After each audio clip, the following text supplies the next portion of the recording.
Good morning, everybody, and welcome to this meeting of the SDNPA's Policy and Resources Committee. My name's Melanie Hunt, and I'm chair of the committee. I'm delighted to welcome all of you here today, and I'm also pleased to welcome our chair, Vanessa Rowlands, John Cross, who is hopefully going to be joining us in future, and who's here to observe today, James Winkworth, to his first meeting here as director, and to our audit colleagues, Oscar Edwards and Amanda and Mark at the back from Orbis, who will be speaking to us on items 11, 12 and 13. So I think that's everyone accounted for. So thank you all for that. I'd like to remind everyone that we have, as members, a primary responsibility for ensuring that the authority furthers the national park purposes and duty, and that we regard ourselves first and foremost as members of the authority and will act in the best interests of the authority and the park, rather than as representatives of any interest groups. To minimise disruption, please could I ask you to switch your mobile phones to silent and to exit in that direction if you need to leave during the meeting. There will be a break for lunch during today's meeting, and I'll decide precisely what time that is depending on how we're doing. Can I remind members please to speak clearly and directly into the microphone, more for the benefit of our broadcast purposes rather than for us to hear each other. And also turn your microphone off when you have finished speaking. I'd also like to ask you, please, if we could reorder the agenda due to other commitments. I'm asking whether we can take item 21 after item 15, just so that we're all clear about where we are. Richard will nudge me to remind me that I actually do that. Okay. So moving on, item 1, apologies for absence. Richard. Apologies for absence have been received from Teresa Fowler, Vicky Wells and Olalo Adedeo. Thank you very much. Thanks, Richard. And item 2, declaration of interests. Does anyone wish to disclose an interest for any item on the agenda, and for what reason? None at all. Okay, thank you very much. Item 3, the minutes of the previous Policy and Resources meeting. These minutes are on pages 5 through to 18. Could I ask members if anyone has any points of accuracy or clarification on the minutes? Tim. Just minor things, really. I think, as I said before, that in paragraph 446, it should be equity, diversity and inclusion rather than equality. Is that right? Yeah. Yeah. Correct. And then a little later on, yes, in paragraph 472, we read that the new grazer was reluctant to use them. Well, unless he's eating the grass himself, he's actually a grazier. Thank you. Thanks very much, Tim. Well spotted. I missed that one. It's perfectly adequate. Any other comments on the minutes? If not, then members, are you happy that I sign them as a correct record with those 2 amendments from Tim? Can I see a show of hands, please? Thank you very much. Okay, item 4, updates on previous committee decisions. We have one, and I'll ask Laura to give us a brief update on officers' work with the River Meon, which follows on from the issue that Jerry Pett brought to us, I think 2 or 3 meetings ago now. Laura.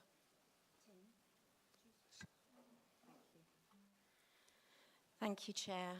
Well, I have a little bit of an update around what we're doing and what's going on around the Meon at the moment. So following the question that Jerry raised about a particular stretch of the River Meon, known as the Splash Route, I've got some interesting updates for you. As you know, at that time we agreed that the most appropriate and proportionate response was to say, okay, let's have a look at the entire river. Let's understand, let's get some data to establish the state of the river and where our efforts would be best placed to address any damage and consider the health of the Meon. So we have identified budget, and the work has been organised through the Meon Valley Partnership, and we will be rolling that out this year around collecting some really good data, ecological studies to develop a work plan against that. So that data will inform what we do next. In addition, I spoke with Portsmouth Water this week. They are also commissioning their own research at the same time, which is really helpful. They're going to be, in particular, assessing invertebrate sampling and ecological monitoring. And once again, this is for the entire river too. So we'll get a really good picture around what we need to do next. Alongside this, you should be aware that some further information has come to light that suggests that that concern is really valid around the splash route. And so we're interested to understand what action will be taken by Hampshire County Council to address any damage to that particular part of the river. So we have followed up with Hampshire and we're awaiting a response at the moment around what they're going to do. Going forward, we will continue to work with Hampshire and understand their next course of action, as well as Portsmouth Water and other key stakeholders, principally the Meon Valley Partnership. Thank you. Thanks very much, Laura. And just to note, both Jerry and Steve from this committee are involved in the partnership. So if any member wishes to discuss anything of detail, obviously those two colleagues plus Laura are your key points. Okay, thank you very much, Laura. Item 5, I'm told there are no urgent matters that we need to consider. Item 6, I'm told that no members of the public have requested to speak to us, which is sad, but still. Item 7, need for Part 2 exclusion. You'll note, members, that we have exempt information at 3 points in the agenda. Agenda item 9, appendix 3, item 12, appendix 4, and item 22. I should say, if members have anything you would like to raise on those, we will move the meeting into private session at that point in the agenda. Okay, so I will ask you at the relevant point, and we won't save them all up till the end, because that doesn't really make sense. Okay, moving on then, item 8. Update from me to say that we had a really valuable committee away day on the, I think it was the 22nd of April. And thanks to everyone who attended and everyone who completed a survey form as well, because that provided really helpful material for us to come up with a list of recommendations for development and change. And you'll see that there's a summary report which is Appendix 1 to Item 10 in your papers.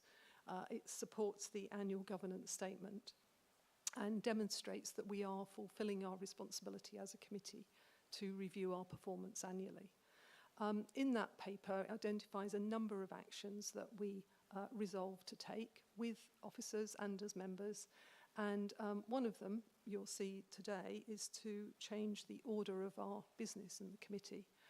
Members felt that to give full attention to our audit and finance information, we would try moving it further up the agenda. So that is why the agenda is a slightly different shape today. It doesn't mean, obviously, that our interest in the natural world, the natural environment, climate change is diminished in any way at all, but we are going to be considering things just in a different order. Secondly, to report that Vanessa and I were asked to approve 2 bids for funding that, due to timescales, couldn't come to the committee for approval. One of those was a bid for £450,000 from the West Sussex Lane Rental Surplus Fund, which James reliably informs me is something to do with people paying a fee for the use of a lane in a road where it has to be closed. Is that correct? Yeah. We're looking to get some money from that fund for the Centurion Way. And the second bid was for 150,000 from Southern Water to support the development of an application to the Heritage Fund and to help us to develop a South Downs Big Chalk Landscape Connections project, which will need quite some working up and work with partners. So hopefully that will help us to produce a high quality landscape scale submission if successful. And finally, just to report, which James has told me I'm allowed to, which is some good news, the team have successfully achieved a total of 233,000 from the National Grid Landscape Enhancement Initiative and Southern Water in order to invest in the Rotherlands Nature Reserve near Petersfield, which will help us to improve the quality of the River Rother as part of the River Rother Partnership that was actually established through a meeting in this hall about 2 years ago now. So that's really exciting to see that all come to fruition. My third item under this agenda is to say that, as you know, we have co-optees to the committee. It's a shame he can't be here today, but La will be finishing his co-opteeship this summer. And I'd just like to formally thank him for his support and interest. And also, very sad to say that this will be Mo's last meeting as well. Mo was one of our first two co-optees, along with Lawrence Leather, who many of you will now know is a ranger over at Seven Sisters.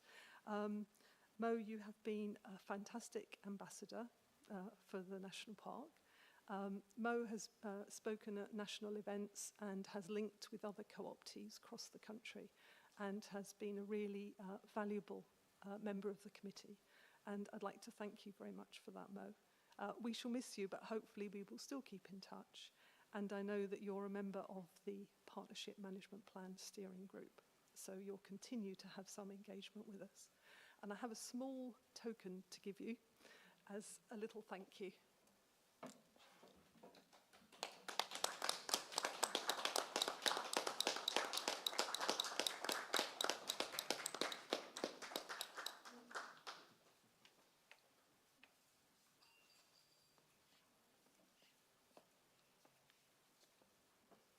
And that's all from me on my report. So thank you, colleagues, for that. I don't know if anyone has any questions arising from any of those things. No. Okay. Corporate Risk Register, item 9. Richard. Thank you very much, Chair. Good morning, members. As usual, you've got the report before you in the risk register, so I don't propose to go through it in detail. Appendix 1, as usual, is the explanatory information, and then Appendix 2 and the exempt Appendix 3 are the risk register themselves. I would just like to highlight the 3 significant changes to the register since the last meeting of the committee. The first 2 relate to risks 7.1 and 7.2.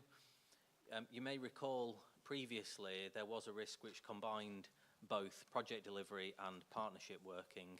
However, at the risk workshop with members, we discussed whether there was a need for this to become 2 separate risks now, one focused on partnership working, particularly in relation to the partnership management plan that's being reviewed at the moment, and a further one separately focused on our project delivery as an authority, particularly given the substantial increase in capital funding that we received as part of this year's grant settlement from DEFRA. And then the third change is the addition of the corporate plan priorities to the risk register, which followed on from a recommendation from our external auditors. There was some discussion around this at the time, and I would appreciate very much your feedback on whether you feel this a useful addition to the risk register in order to particularly help our prioritisation of risks now or in the future. Other than that, there are other updates in the report and in the risk register, and they're there for your information. I'm happy to take any questions or comments. Thank you, Chair. Thank you very much, Richard. Colleagues, we had our regular pre-meeting on this online, so I know colleagues had a number of questions, and thank you, Richard, for taking on board our concerns. I think separating out 7.1 and 7.2 is really helpful and does help us to focus on the particular issues at hand. Does anyone have any comments or questions? And in particular, Richard's question about the value of cross-linking with corporate plan priorities. Vanessa. Well, I just wanted to dig into some of the risks, but I've noticed that we've got this exclusion thing. So what? There are some risks which are in our pink papers. Oh, I haven't got... Which I will move on to in private if there are any issues that people would like to raise. But if we can take the public papers first, if that's okay. So mine is a public risk. Just focusing on risk 3.2. So I wasn't at the other meeting, but so at Seven Sisters, just because I do spend a bit of time there and live very close there, just to make people aware, and perhaps when Claire's here later, it's really, really important, the mitigations like number 12 and number 13 of what's happening there, because there's a huge amount of people coming along to do the Seven Sisters hike at the moment. That's what it's called. And they are starting from Seaford Station and just walking east. And they get to the river mouth and they will walk through it, whatever the tide is at. And there's people wading through when it's at waist height, even if it's at low height. And I just feel like there's a risk there. Yeah. You know, like something needs to, so comms needs to be done about that. It's like someone is gonna get hurt. And also the other thing is, I was there a couple of weeks ago, and with a colleague that I was taking out, we ended up having to rescue a horse that had got its hoof caught in this wire fencing there. And basically what's been happening is the visitors on the site are letting the horses in and out of the gates, and that's not good either. So, I don't know what we do. It's just signage. We need communications in different languages, QR codes. Really, and this has been an issue since before the park took over. So I know that other national parks use QR codes a lot and lots of different languages they communicate to. But from being on the ground at the weekends, the number of visitors that are coming from South Asian communities, more than the sort of Northern Asian that you immediately think of, is really, really high. Huge family groups.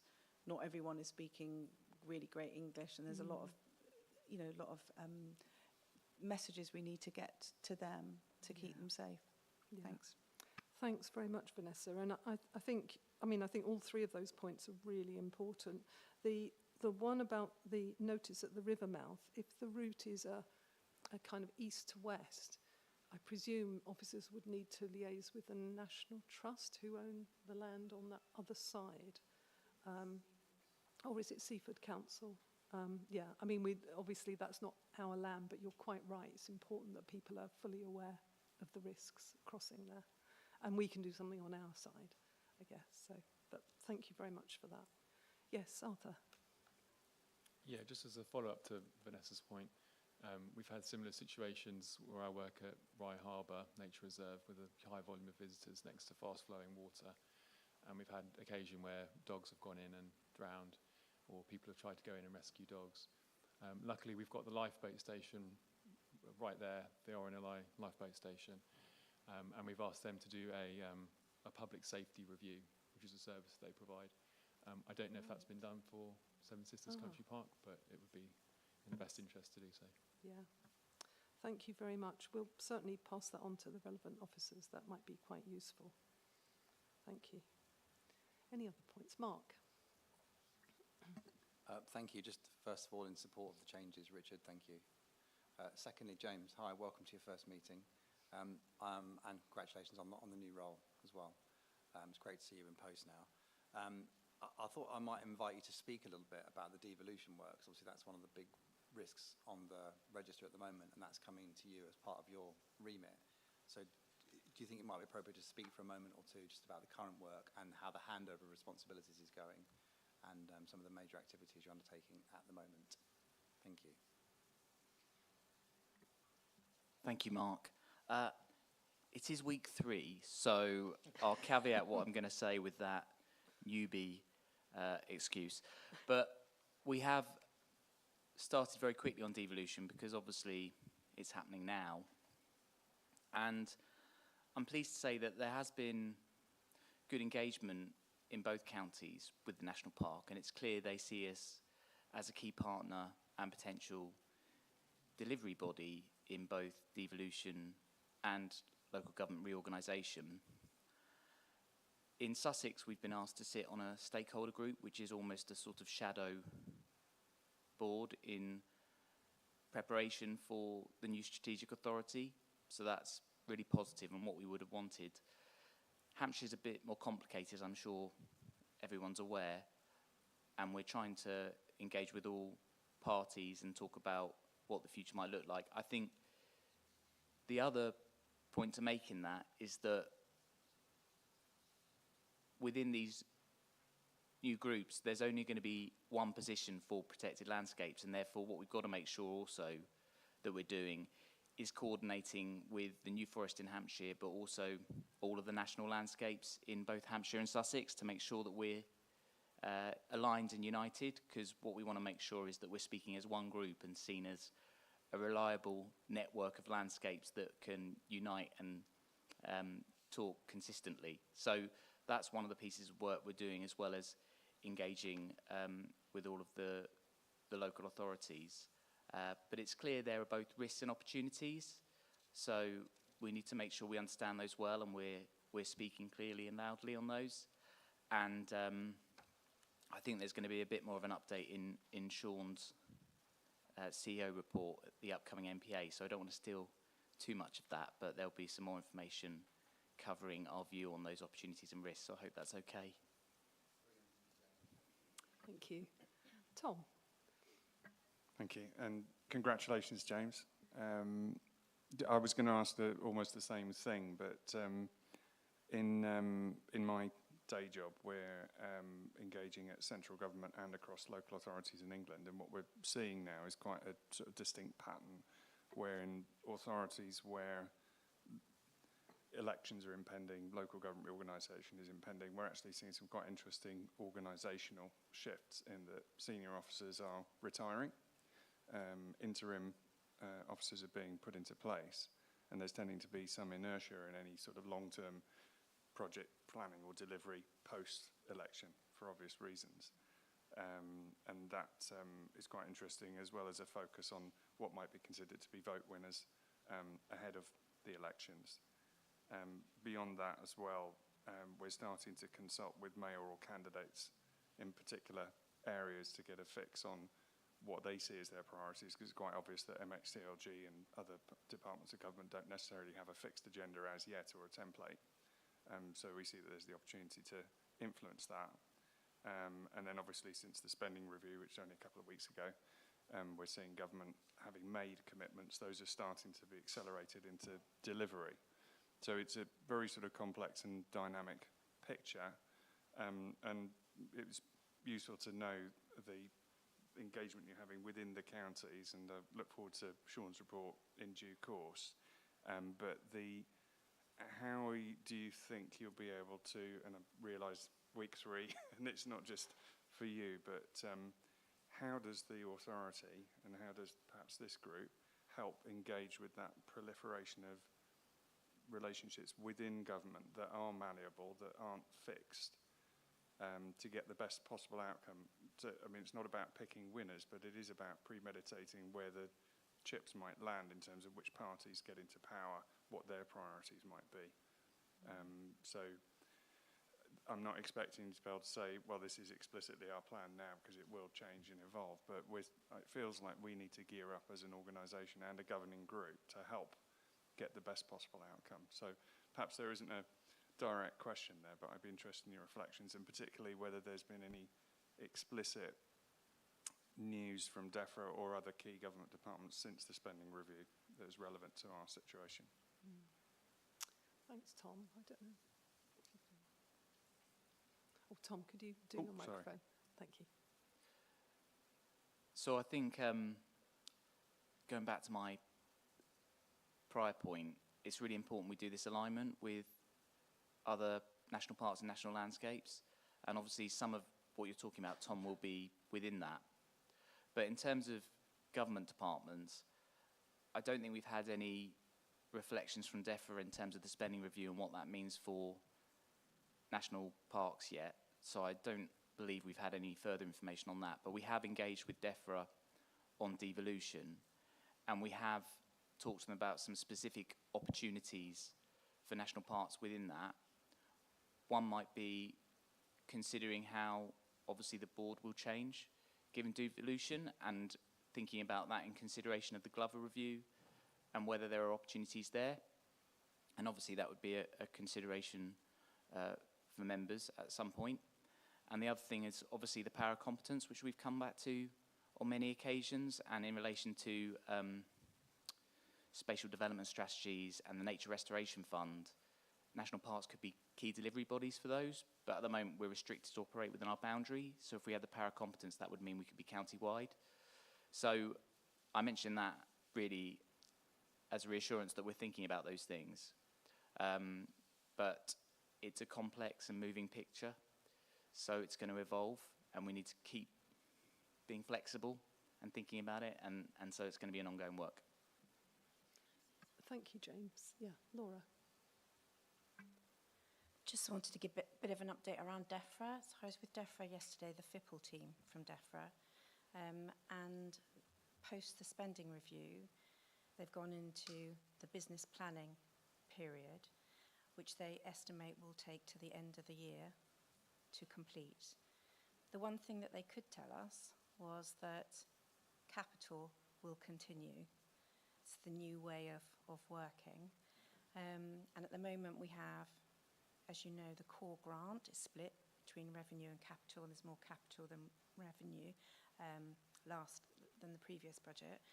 But also we've got a big FIPL capital revenue split now, and we've also got access for all split too. So these three different income streams, they were talking yesterday about whether or not there is a way going forward that they might all be merged together from our perspective as a national park around how we might manage that.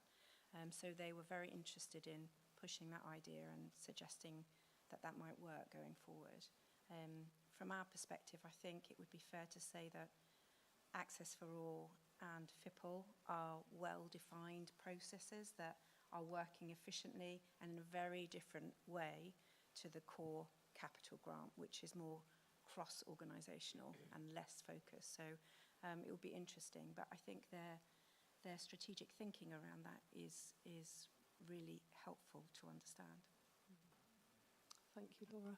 Thanks. And I think behind Tom's point as well is an offer, really, to officers for members to get involved where we can be of use to you. Please do ask. I know a number of members, not necessarily around the table here, but have direct links into Hampshire and the county councils and Brighton and Hove. Even though they're not likely to change, they're still very heavily involved. So, we are here as a resource for you, basically, is what we want to say. So thank you very much. Any other comments or questions on the risk register? Not, I'd like to suggest... Oh, sorry, Jerry. Thank you, Chair. Just a quick point on Richard's question about corporate plan objectives, priorities and so on. I wonder whether it might be helpful at the top of this to have some sort of graphic that lines risk against priorities, so we can get a feel that the totality of risk against delivery is being captured. Just a thought. Okay, yeah, that's a helpful one, isn't it? Yeah, I'll leave it to Richard to work out what that might look like in reality, but thank you very much, Jerry. Okay, can I move us then to the recommendation? Receive and consider the corporate risk register. Can I have a show of hands, please? Thank you very much indeed. Thanks all. Right, moving on to item 10, our annual governance statement and local code of corporate governance. Richard. Thank you, Chair. I'm very pleased to present you with our annual governance statement for the 24-25 financial year, members. This sets out our governance framework and how this has been implemented over the course of that year. Just to briefly summarise the structure of the annual governance statement, sections 1 and 2 provide you with an introduction to it. Section 3 covers a variety of matters relevant to the governance framework under the remit of the authority. This includes areas such as vision and leadership, decision making, risk management, conduct and learning as well. Section 4 summarises the review of our effectiveness and includes comments on our annual audit opinion. And then Section 5 covers actions from last year's annual governance statement and work that's proposed to take place in the coming year as well. You may have noticed, and I would just mention that probably one of the key themes for the 24-25 year, which is reflected throughout the statement, is one of a period of transition and change for the authority, both in terms of changes in officers. We had changes of Chief Executive, Monitoring Officer, Chief Finance Officer, and our Director as well. And this is a theme that is likely to continue into this year as well. There was the review of operations at Seven Sisters Country Park and the subsequent decision to bring that in-house. The review of the Partnership Management Plan and the Local Plan, as you're well aware, are taking place at the moment. And the year concluded with a slightly different settlement from DEFRA than we had been expecting. And there's been significant work taking place to ensure that we can deliver under that settlement as well. And you have a report on the agenda for this meeting that specifically relates to this as well. So that's just a summary of what I saw as one of the very key themes that came out over the past year. The local code of corporate governance is there for you to also know, and the annual governance statement is essentially a summary of how we deliver against that code during the year. I would just mention as well that next year the format of the annual governance statement will change. There's been some new guidance from SIPFA and Solis, and this will be to ensure that we're aligned with that guidance. It may also impact the timing of when you receive the annual governance statement, but we're going to look into that more later on this year, and we'll keep you up to date with any changes that might arise from that. So you're asked to note, members, the local code of corporate governance and to approve the annual governance statement for 24-25, which will then accompany the authority's statement of accounts when they come forward. Thank you, Chair, and I'm happy to take any questions. Thank you very much. Does anyone have any comments or questions on this? It's very comprehensive. Vanessa. Thank you. Thank you so much for all your work, you and your team, Richard, because when you lay out exactly all the stuff that's gone on, oh my God, it's been a lot and it's been great. Well done. Really, really well done. And also it's really nice to see you, Richard, grow into your role, because you know, I know it's a few years ago, but I feel like it's been great. I just want to touch on, in the paper, Conduct and Behaviour 3.41, we had members, we had some code of conduct training before the March MPA, and because there is a new strength and duty, is this right, Richard, on sexual harassment in workplaces and things like that, so we wanted to bring everybody up to speed, and I think that was really, really important.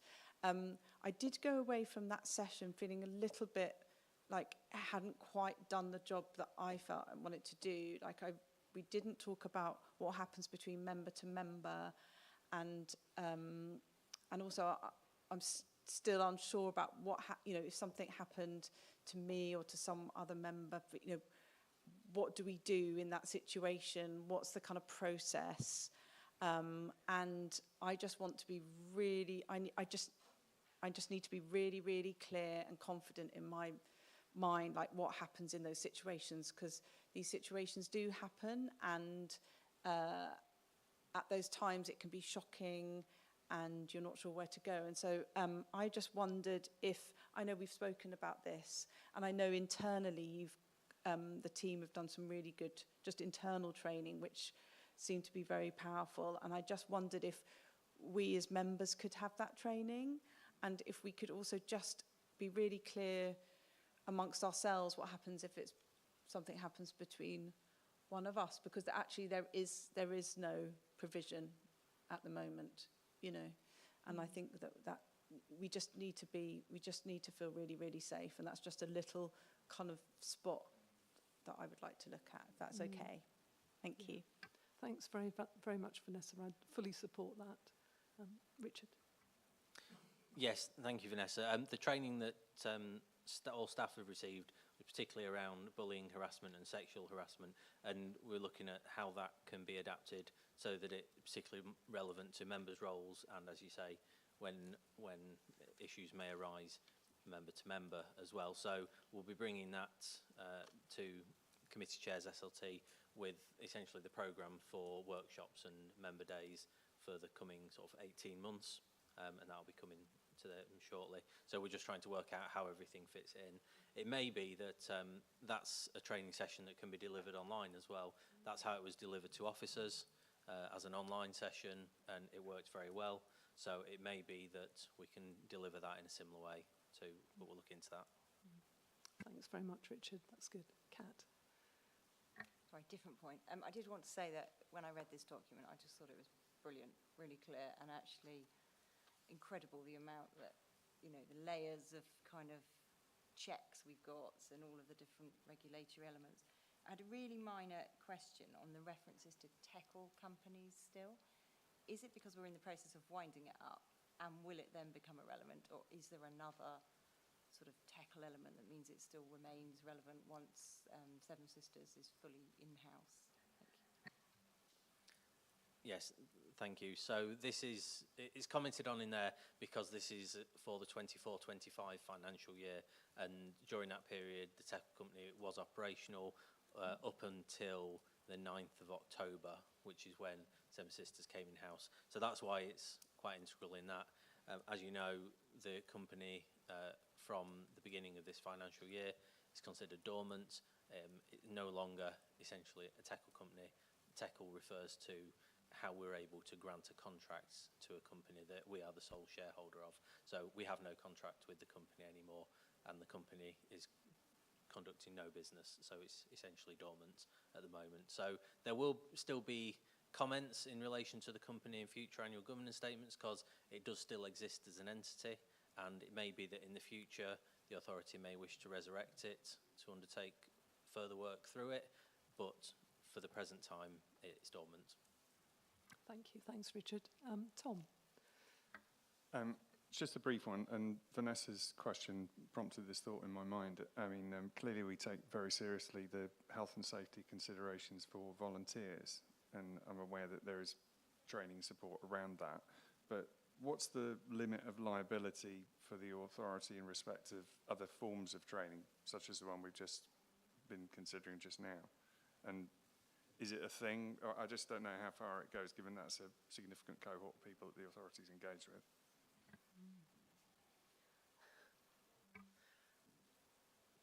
Thank you, Tom.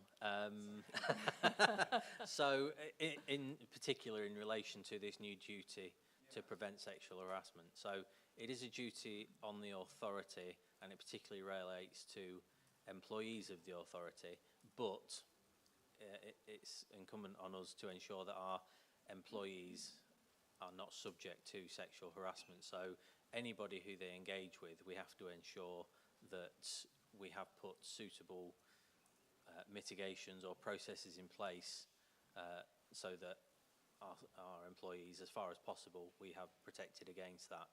So with members particularly, we can provide you with training, with volunteers, provide them with training and guidance as well, so that they are not acting in a way that could do that.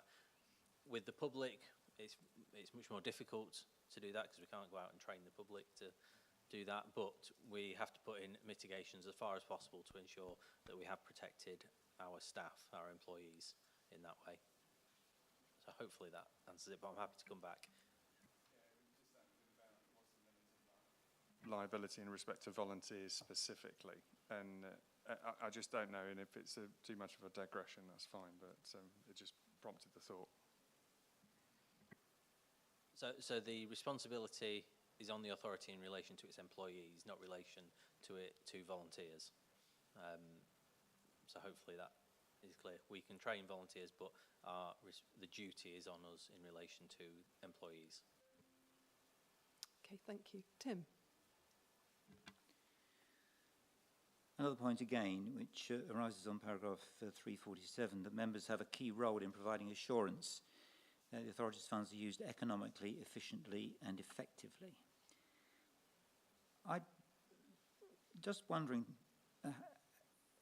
quite how that works out in practice. What we say here is that we agree the budget and the strategy, we receive reports on budget monitoring and treasury management performance,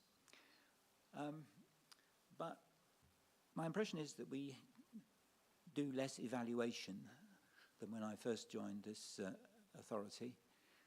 But also, if I just hark back to my National Audit Office days, we existed, I suppose, partly to prepare value for money studies.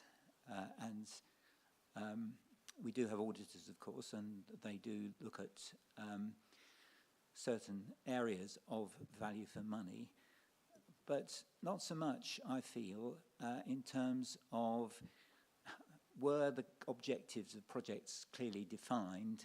Can they be seen to have been achieved?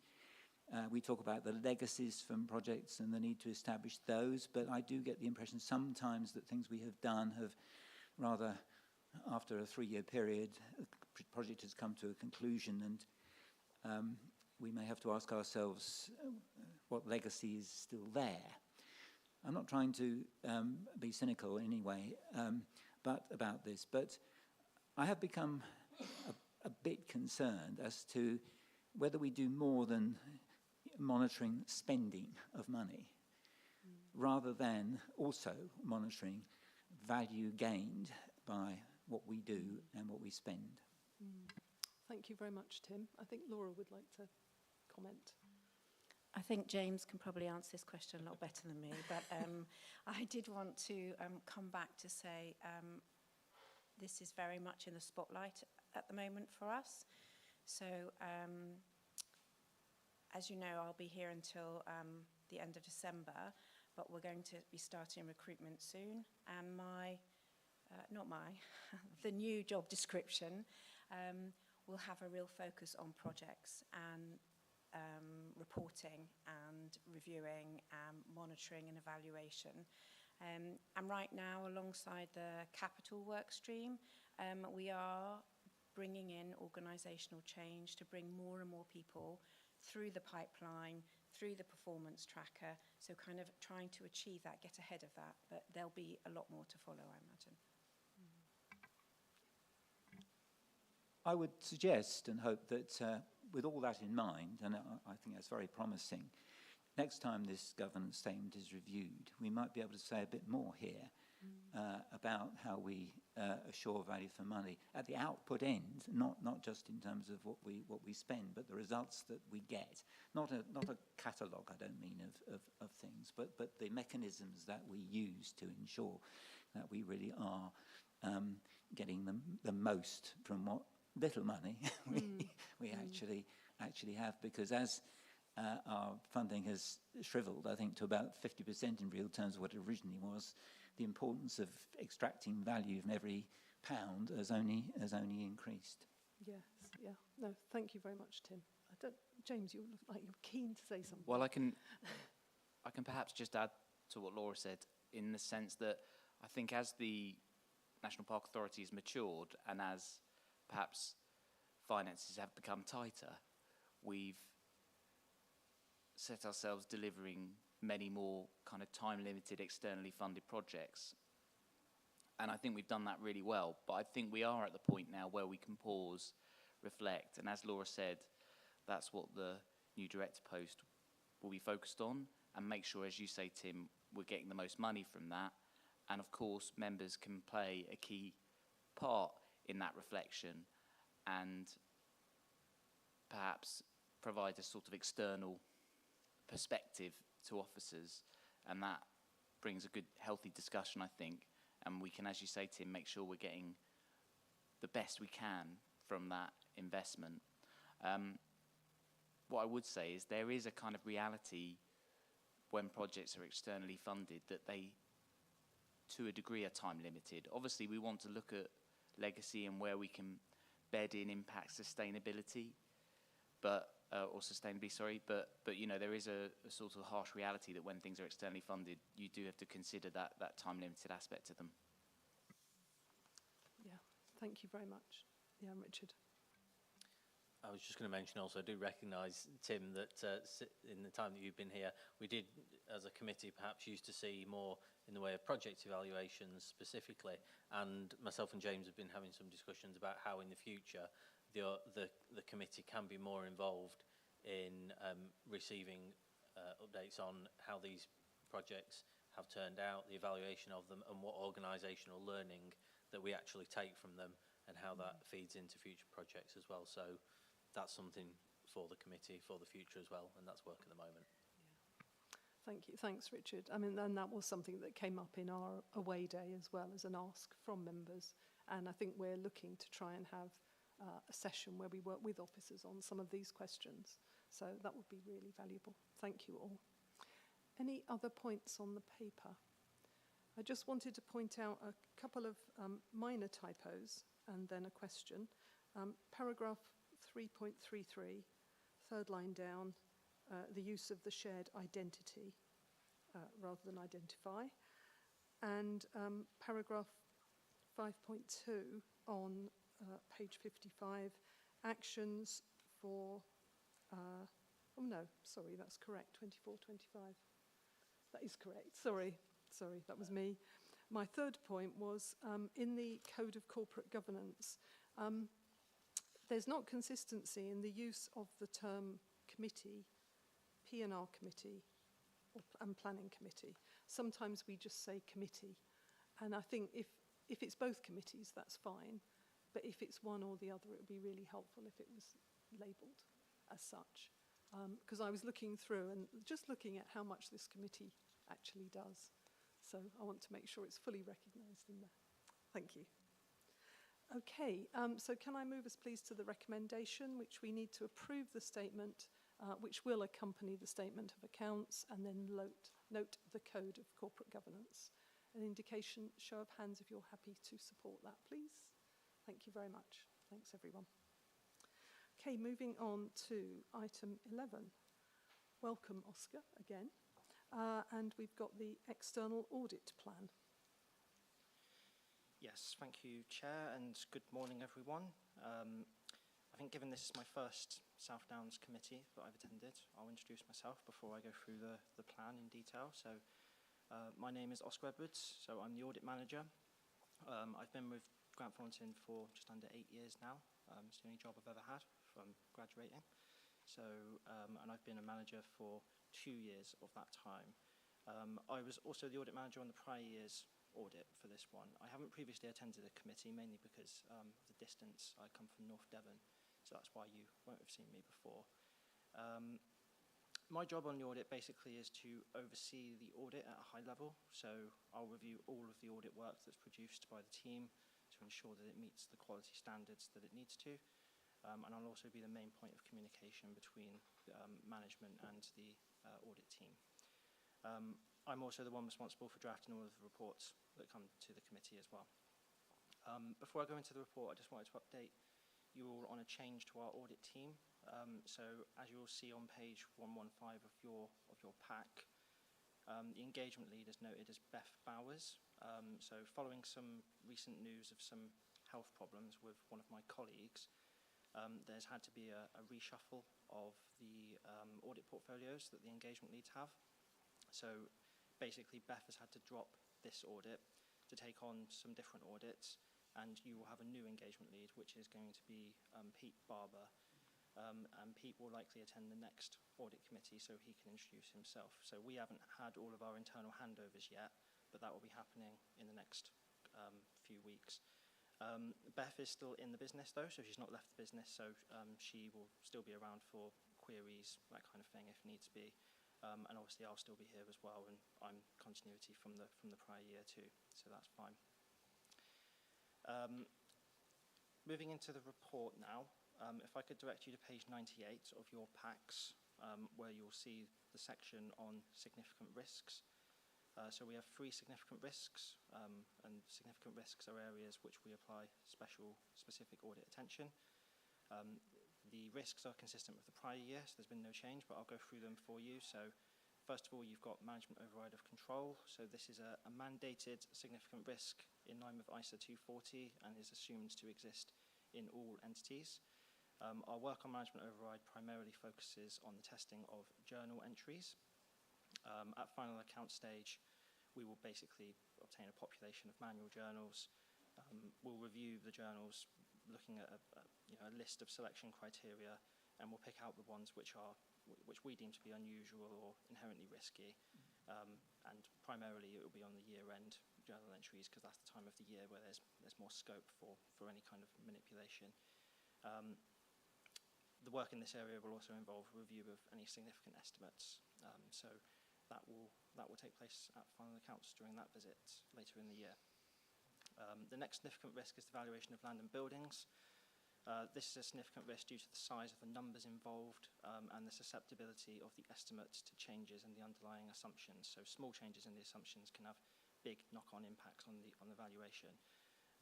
All land and building assets at the authority are valued every year, and the authority engage an expert to do this from Savills. So as in the previous years, we'll be selecting a sample of assets to test to supporting evidence. We'll also make inquiries of the valuer to ensure the valuations have been carried out in line with the relevant standards. The work on this area is actually already underway. I'll be taking this on myself this year, and we've already received initial responses from Savills, so that's going well so far. Our third significant risk is the pensions, the IAS 19 actuarial valuations. You'll see that on page 99 of your packs. Again, this is a significant risk for the same reason as PPE, due to the size of the numbers involved and the susceptibility of the estimate to small changes in the actuarial assumptions. Management have used a professional actuary to undertake this work, so that is Hyman's. And our work on this area will involve scrutinising the actuarial approach and the assumptions that they use. We will also use an auditor's expert to help us do that, which is PwC, who produce a report on the actuarial assumptions. We also want to take procedures to ensure the payroll data that's submitted by the authority to the actuary is accurate and complete. The other thing to just make you aware of is we have to consider, as part of our significant risks, whether fraud in revenue and expenditure recognition is a significant risk. We have to do that on all entities in line with ISA 240 and Practice Note 10. We don't consider that a significant risk on South Downs, primarily because of the strong control environment and the fact that we haven't identified any issues in prior years on South Downs. Of course, we'll keep that under consideration as the audit goes along, but at the moment, it's not a significant risk, so that one's fine. If you go to page 100 in your pack, the other area which is noted there as an other risk is the introduction of the new accounting standard IFRS 16. At the time of writing the report, I wasn't sure what the numbers was for IFRS 16, but we've received an update from management since the report was written, and it doesn't look like it's going to be material for the authority. So likelihood is we're not going to really need to do anything other than confirm it's not material. So I won't go into IFRS 16 in any more detail than that. If you then go to page 103, there's details on the group audit. So I think it's been mentioned, you've got a subsidiary, South Downs Commercial Operations Limited. Again, at the time of writing the report, I wasn't sure whether the figures would be material or not, and we wasn't exactly sure whether group accounts would be produced. I've received confirmation this week that they will be producing group accounts this year on the basis of materiality for the group income up to October, so the first 6 months of trading. The second 6 months of activities obviously come back in-house, so that's all going to be included in the single entity South Downs accounts, but you will need group accounts by the looks of it for the first 6 months.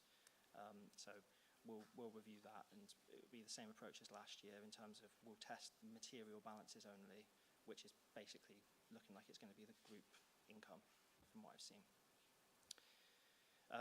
IT work, on page 108, you'll see details regarding IT audit strategy. Exactly the same in prior year, the same systems, it's Civica Financials and iTrent. We are going to utilise work from our team, the Grant Thornton team that audit Brighton and Hove City Council, because they use exactly the same IT systems. So basically we're going to use the same work because there's an efficiency there and it makes sense to do that. So that's just to let you know that. Logistics, finally, on page 114. So So our final accounts audit is planned to commence from September the 22nd, 2025, and our aim is to fully close the audit by the end of December 2025, noting that there's a backstop date in February 2026, which we cannot miss, but I don't envisage that's going to be a problem this year. I think it's achievable to do this audit by the end of December, and from conversations I've had with management, I think they're on board as well in achieving that. I'll take the rest of the report as read, but I'm happy to field any questions if there are any. Thank you. Thank you. Thanks very much, Oscar, for that. Was really helpful run through. Any questions? Yes, Stephen. Thank you, Chair. Good morning, Oscar. And it's back to page 99 that you mentioned. One of the significant risks you discuss is around the pension fund. And you've got your team's assessment in the middle. And it says the value at 31st of March 2024 was nil. Obviously, when I read this as a non-auditor, I think, gosh, does that mean the pension fund has got no money in it? But it probably means something altogether different. Could you just tell me what it means, please? Yeah, certainly. That's, I agree, that is a little bit confusing. It's basically because sometimes the pension liability isn't a liability, it goes into an asset position. And where you go into an asset position, there's special rules that mean you're not allowed to basically report the asset position. You have to consider something called IFRIC 14. And IFRIC 14 will apply an asset ceiling. So in this case, in the prior year, for example, because I'm not seeing the current year figures, but in the prior year, you had an asset, overall asset, but it has to be capped. So it was capped at 0, basically, and that's why a 0 position is reported. So it doesn't mean you've got nothing there. It just means there's a special rule that means it's got to be capped.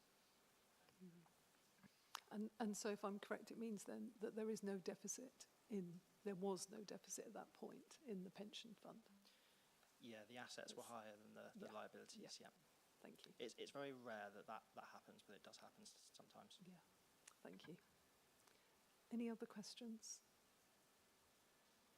No? Okay, thank you very much. I think it was really clear, Oscar. I'm delighted to see the cost is marginally reduced, and I guess that's because perhaps of the IT work and taking advantage of working in partnership across different authorities. And also delighted to hear about your end date of December, which would mean that this committee would be able to receive the report for February, which is the time that ideally we like it. So thank you for that. So, colleagues, then could I ask you please to agree the external audit plan? Show of hands. Thank you very much indeed. Thank you. Oscar, you're free to return to North Devon or wherever you have to go next. Of course, but you're welcome to stay as well, but please leave whenever suits you. Yeah, of course, yeah, no, do. I may have to ask you to vacate that seat and sit in the gallery because we have our other auditors coming in. So, yeah, okay, thank you. Right, so item 12, our internal auditors will be joining us, Amanda Craig and Mark Winton, who you know both of them now.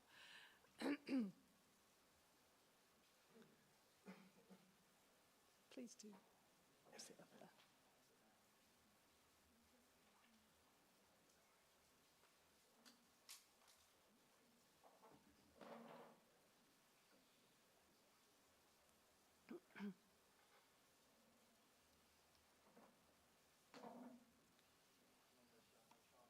Of course, yeah. Right, I'll give everyone just a couple of minutes to settle in. Right, so we've first of all, item 12, we've got an update on the internal audit progress and implementation of actions for this current year. And I'll hand over to Amanda. Welcome. Thank you, Chair, and good morning, committee members. I'd like to start by just thanking the committee and all officers and the teams that are involved with our internal audit work, because we wouldn't be able to report to you so efficiently and swiftly without everyone's input. So just wanted to extend our thanks before I start. In terms of item 12, which is our update on internal audit progress and implementation of actions, I'm going to take the report as read, but I just want to point out a couple of points within the report. So it's pleasing to note that we've completed both reviews of asset management and main accounting and budget management. Asset management received reasonable assurance, and there were 2 medium priority findings within the report, and the main accounting and budget management received substantial assurance with 1 low risk finding raised. Both summaries can be found in Appendix 2, and in completing both those reviews, we have completed 100% of the internal audit plan for 24-25. The other areas to note is that we have started work on the internal audit plan for 25-26. So we are in the middle of the review of corporate governance, and this week we've just issued the draft report for Treasury Management. We have also received updates from all officers against all high and medium priority actions that have been raised.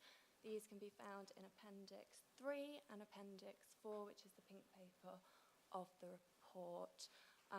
We're asking committee just to note the report at this time, but happy to take any questions on that. Thank you. Thank you very much, Amanda. We did discuss these at our online meeting. Does anyone have any questions they'd like to raise here? Yes, Kat. I just wondered on Appendix 3, where we've got some dates for implementation, what the updates on some of those were, because they were sort of unclear. Some of them have obviously been moved from March, but there were 1 or 2 that I wasn't clear where we were with them. Thank you. Yeah, I think this was the concern that we discussed at our meeting, which was a concern about capacity within the team, because that has been a management response on 3 of the actions. So I don't know if there's any further update, Amanda. Thank you. I haven't received any further update on them. To be fair, I haven't asked, but I can go away and ask to just provide an update from officers on those ones that are overdue for implementation. 1 was due July 2024 and 1 due 31st of March 2025 and the 30th of April 2025.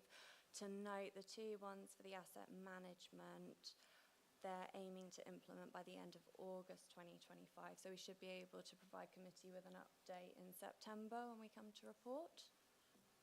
Okay, thank you very much. Yeah, I think our concern was really a question for managers and management to identify for us if you have serious concerns about capacity within the teams or whether these are known issues, because that's something obviously that we would take some assurance from. Excuse me. Tim, would you like to just say something on this? I know we haven't reached item 13 yet, but a very similar point is made on page 152, where we have the implementation of management actions. The target was 95% for high and medium priority agreed actions. And the actual performance is 66%. Is this essentially the same point? Thank you. And I have nothing to add to what's already been said. Okay, right, thank you. I don't know if there's anything you'd like to say. Thanks, Tim. I think probably Vicky will probably want to say more than me, but with regard to Seven Sisters, as a management team, we have absolutely sat together and agreed some next steps in supporting the team for Seven Sisters and recruitment for additional staff. And we're very cognizant of the capital work that's going on there and making sure that what is on the plan is kind of being developed into an achievable plan as well, so we don't set ourselves up to fail. But also, Vicky, do you want to add something more specific? Thank you. Yes, we are actually reviewing the workload of the facilities and property manager, and a lot of this has fallen out of the work that's also following on from, as Laura mentioned, the work relating to Seven Sisters and the capital programme, because a lot of that was previously falling into her lap. And so we're redirecting that to other areas of the organisation so that she's able to focus on these areas in future. Thank you. Yeah, I think we just wanted some reassurance, really, that managers had all these concerns in hand, because added together, it does look concerning. So, Vanessa. Yeah, I'm really pleased to hear that, because that is a weak point, and there's some other very busy members of staff that it's too much. The workload, I think, is too much. Yeah, thank you. Okay, any other questions then on item 12? So happy to note progress against the internal audit strategy and the annual plan. Show of hands, please. Thank you very much. Thank you. And then we'll move on to item 13, and that's Amanda again. Thank you, Chair. So I'm just here to present our annual audit our annual audit report and opinion to you all. Again, extending my thanks to everyone who's involved, because that feeds into us being able to deliver the work and report to yourselves. So again, I'm going to take the report as read, but there are a few areas where I would just like to draw your attention to. So this report is really important as it allows yourselves as committee members, in order to discharge your responsibilities in having that strategic oversight of the internal control environment, risk management processes and the governance arrangements within the authority. It also feeds into that development of the annual governance statement, which was an agenda item prior, and also the effectiveness of the internal audit service that is delivered to yourselves, which is one of the recommendations around whether committee are satisfied with the effectiveness of the internal audit service for 24-25. With that in mind, again, I'll just reiterate that we've delivered 100% of the plan for 24-25, and in doing so, we're able to provide an annual opinion of reasonable assurance to the authority. Just to note, as has been mentioned previously, on page 152 of the pack, just our key performance indicator on action tracking, and that 66% of actions have been implemented for this financial year against a target of 95%. It's not a major concern, but it's just something to be mindful of and monitor through the annual governance statement and progress reports to yourselves. And as we've discussed, there are reasons for this as well, and plans in place for that.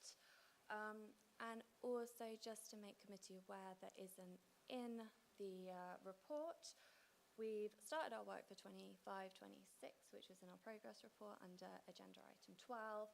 And at the next committee in September, we will be bringing our updated internal audit charter to yourselves for review and approval. This has been updated following the introduction of the global internal audit standards that have been implemented in April, which previously we were governed under the public sector internal audit standards. So it's just an update for that. There's not really any fundamental changes, but it's just to make committee aware. Happy to take any questions. Thank you very much. Thank you, Amanda. Can I just ask, in coming to the overall judgment of reasonable assurance for the organisation, is there a kind of formula that's applied in terms of how many audits have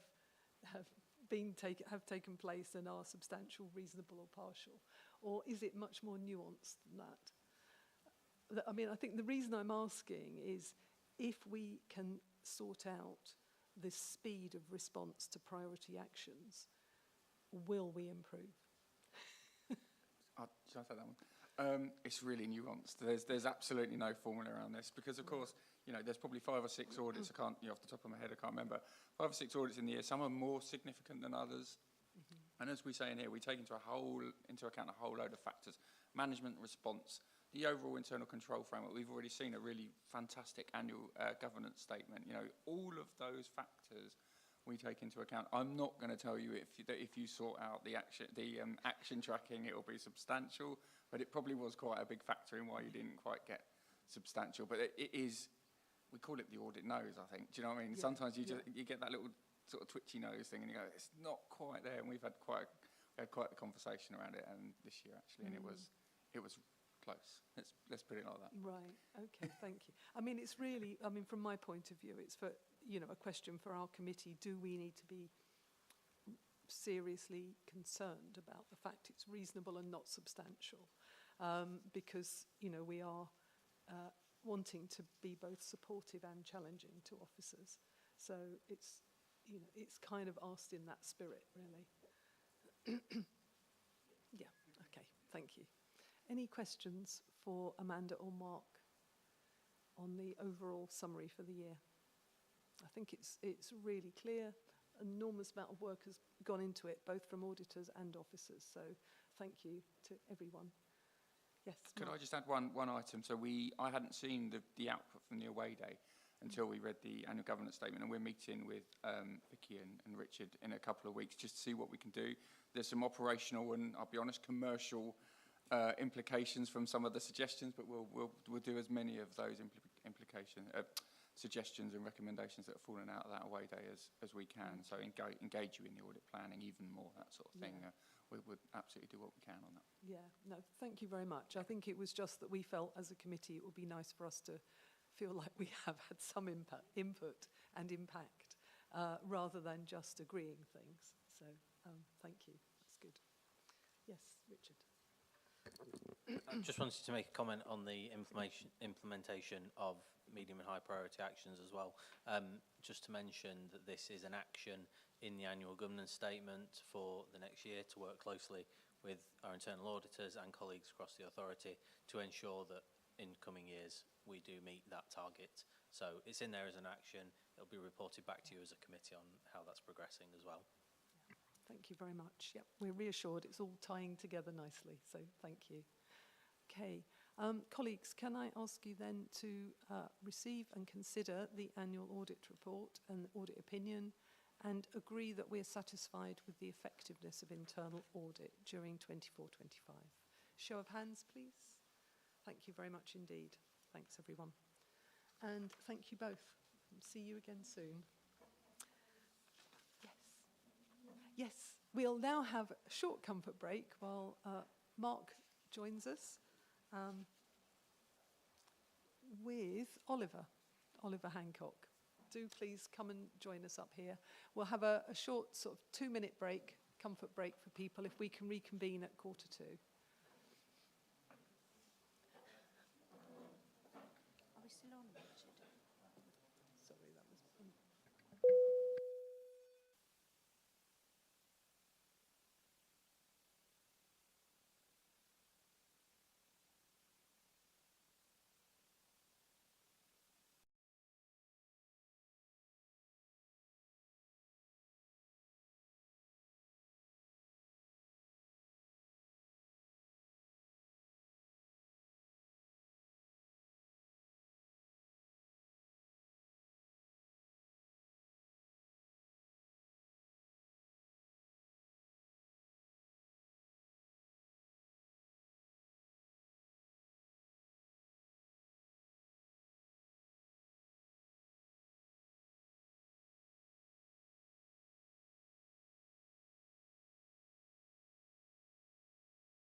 Thank you, members. Right, we'll reconvene, and I'm delighted to say that we're now on item 14, looking at the Westerlands Estate whole estate plan. And welcome to Oliver Hancock from the estate, and to Mark and Nick, who you know very well as our WEP gurus, amongst many other hats as well. So I'll hand over to Mark for an introduction. Thank you, Chair. Good morning, everyone. So yes, I'm very pleased to introduce the report for the Westerlands Whole Estate Plan endorsement today. That can be found on page 155 of the print pack. I'll take it as read, so I won't be going through my report, but instead I'll be handing over to Oliver Hancock, as Melanie's introduced, owner of Westerlands Estate and the author of the Whole Estate Plan. So I'll just hand over to Oliver now for the introduction. Thank you very much, and good morning, everyone. Yes, I look after the ground known as Westerlands and also the ground known as Tegleys, which is on top of the downs, and have been doing so really for 10 years. It's quite hard to pull all the different threads together in 5-6 minutes, but I shall do my best. But by way of background, it was bought in the early 80s. It was already an equine-focused piece of ground, or enterprise, shall we say, and was formerly much larger in size, including Lavington next door and Seaford College, which most of you will know, next door to that. So it was a vast area, all devoted, frankly, to horses and breeding of horses. So we now know that that's what we call a monoculture. And that indeed was what was bought. So a lot of value was created by my father-in-law in order to buy the place, and at a young age, and to be close to Cowdray, perhaps for obvious reasons. And from there, and initially it was bought as business and hobbies, shall we say, and has now shifted completely to a different model, what I would call business and environment. I think it's important to make a distinction between some of the larger estates around us, and that is the Leconfields, the Cowdrays, the Goodwoods. These are multi-generational places. They're bigger places. Not that size matters particularly, but if you have size from a land management perspective, there are more opportunities to generate revenue in different ways, whether it be arable or timber. Anyway, the value is created, and then, as often happens, the value disappears. And so we are where we are now, and 15 odd years later, we resolved to literally, excuse the pun, get hold of the reins and do something about the situation that was in front of us. So there is, we are working with what we've got, which is the same for everyone. There is no sort of high net worth individual sitting behind, or somebody working in the city, let's say, that supports these things, because they are hungry beasts for cash all year round, and it is tough. I would go further. It can be painful at times and overwhelming running these places. Sometimes the cup kind of overflows, simply because it's relentless. It's 7 days a week. Yes, there are animals, but it's also shifting more towards hospitality and people, and getting people in different capacities. Anyway, before I already run out of time, that's just some background. When it comes to the WEP, we resolved to be quite clear, and we formed the idea of 4 pillars to inform what we do and more importantly, don't do. So if someone, I mentioned to Mark just earlier, if someone shouts, hey, what about weddings? That's easy money, blah, blah, blah, and all the razzmatazz that comes with it. Well, then you look at the pillars and you say, well, nature recovery and restoration, no. Democratizing access to nature, no, and so on. So it's actually quite helpful to inform what we do and importantly what we don't do, because the world's a busy place, and there's a lot of firefighting that go on, and you have to be very disciplined, I think, as to how you run things, because we're still not in a break-even position. We're striving to get to that point. Anyway, the 4 main pillars, I think we should focus on those this morning. Nature recovery and restoration, for me, really that's the first one, is the most important one. Without nature, in my mind, it's a big debate, not for today, mankind doesn't exist. So I sit in that camp. And then biodiversity loss and climate change and the risk mitigation around that, again, big discussion. For me, they are inextricably linked. Top scientists will say they're 2 different things and one doesn't cause the other. But in my mind, they are linked. And the shorter term fix is your biodiversity loss. So with or without BNG, which is the new function, the new model for valuing natural capital and other ways, we are showing net gains in biodiversity really every week now, given what has already been put in place. Having said that, things can be accelerated, but without money, you can't make those steps. So moving quickly on to democratizing access to nature, what do we mean by that? Outsiders, so those who can't access nature or don't know how to, different demographic groups, increasing social diversity in the park, in different ways, short stays, working in the park at Westerlands, camping, people might know Woodfire Camping who are based there as well, and other ways. Outsiders as distinct from insiders, so then 3rd pillar, social and community, which is more for those who live and work at Westlands and our local community. So you've got outsiders and insiders kind of giving it a bit of balance there. And then health and healing and well-being for all in different ways, but using our natural capital, using nature as a healing platform, whether it's pony trekking or whether it's a fitness class in a field or therapies or whatever it is.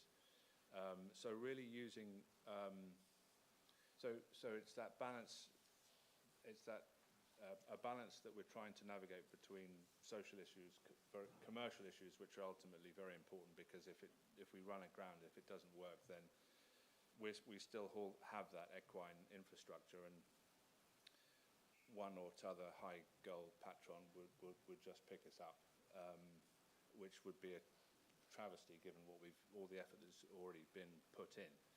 So the main message is that it's tough, it's working, but there need to be, we need to find different ways to fund this going forward, not least the nature recovery steps. So for example, just as an example, BNG, which is developing, that costs tens of thousands of pounds to set up before you've even had a conversation necessarily about buying a unit, selling a unit to a developer. And there's no guarantee of that. And with my training in commodity trading, I'm wired to see risk, and therefore, whether it's market risk or policy risk or anything else, we have to tread very carefully. And perhaps just to finish, how are we doing on time? There is a strong ambition, given that context, to create a social enterprise. We're already really functioning as one, but to make that formal. Why? Because we've set ourselves on that path, for want of a better phrase, to do good things for environment and people, and that's what a social enterprise is all about. Also, to set ourselves apart, because it's a very noisy, crowded world, and there are lots of people doing lots of things and lots of the same things. So one has to, from a business perspective, stay ahead of the game. You know, it was only a few years ago that it became very obvious that it was no longer enough to provide a pretty bedroom with a pretty view. You had then to give people experiences around that, or they won't come. Hence, we're giving more people more reasons to come and have an immersive stay at Westlands, but then enjoy the surrounding towns and villages and recreational stuff. So to set ourselves apart, position for funding that could, and collaboration, that could be a high net worth. Just as I love what you're doing, I'm going to give you £500,000 and I want use of proceeds to be handled this way or that way. But then we also need a credible counterparty. These individuals or companies are crawling with, and dare I say it, the National Park will have their fair share, compliance, in-house counsel and so on. No one's just going to give £500,000 for nature recovery without a very, very good reason. So we have to, because at the moment we're still a sole trader. So that shift has to work. And then perhaps to just to finish, I've got Westlands Estate here. Oh, that suddenly went loud. We're business people, so it's interesting that we're coming at this from a business perspective, which I think is useful. So we're not farmers, we're not ecologists necessarily, and so on. But we are building a brand, and that brand is around nature and well-being, and how the two come together. Because we're seeing day in day out what's happening to people, and it's not positive. I can tell you, it's not good. And the world's even changed from last October, November to today, radically changed. And I see that in people's behaviour and what they do and what they say. And for that reason, we call ourselves Westlands, which is quite a strong name in itself. But therefore, obviously, stud was a thing of the past, but also farm and definitely estate have different connotations for different people.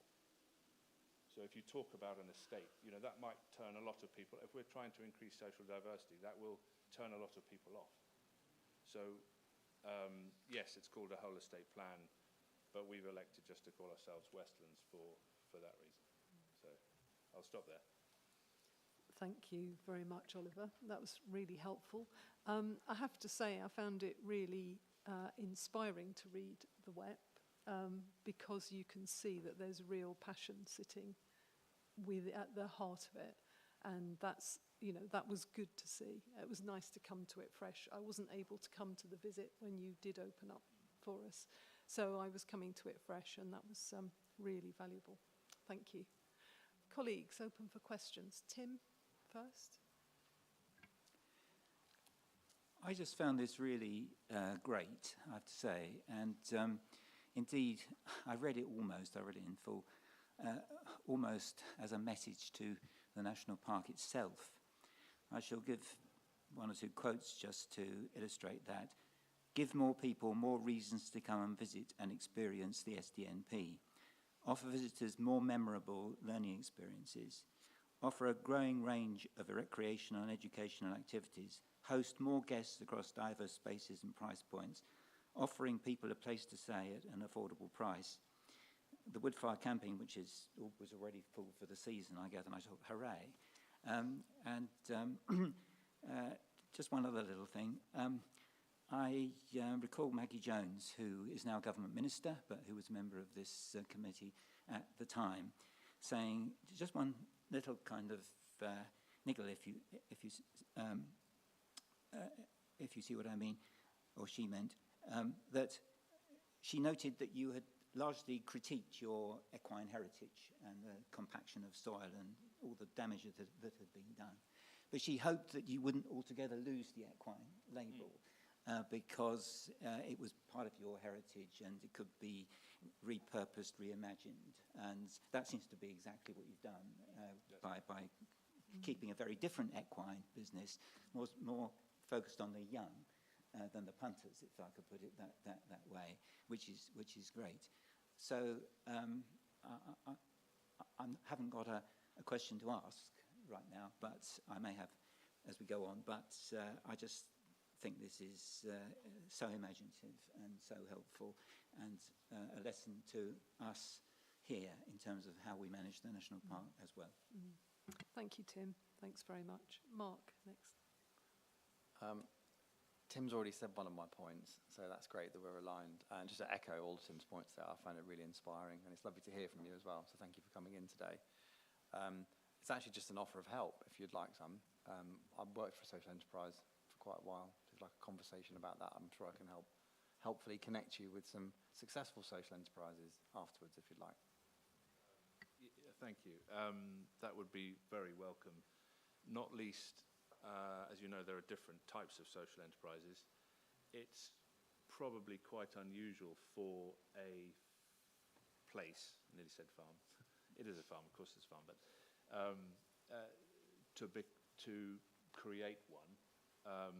Not least, I've understood there's something called evidence of need. So, of course, optically, and this is part of the issue that I deal with on a daily basis, what I call long drive syndrome, the assumption is that there's millions stashed away, and it's just not the case. So, and we live in an affluent area, so if you have to prove evidence of need, I will always fall back on, because as I said earlier, I see it daily, the mental health crisis that is ongoing. So the need is for people.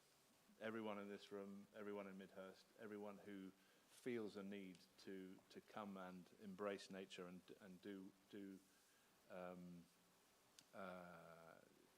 accept what, you know, the healing benefits that nature can give. So it's not an easy navigation, this, and so anyone who does have experience of a social enterprise, because there are legal and tax issues and so on, it's not an easy thing. And also, just to finish, we want to obviously set it up in the right way, not least from a succession point of view and an inheritance tax point of view. We're now also on the horizon having to deal with this family farm tax situation, which might finish us off. We don't know. It was already bad, and it got a lot worse. And by the way, there was an element, Tim. There was a bit in there purposefully heavy, which was the Bronze Age piece.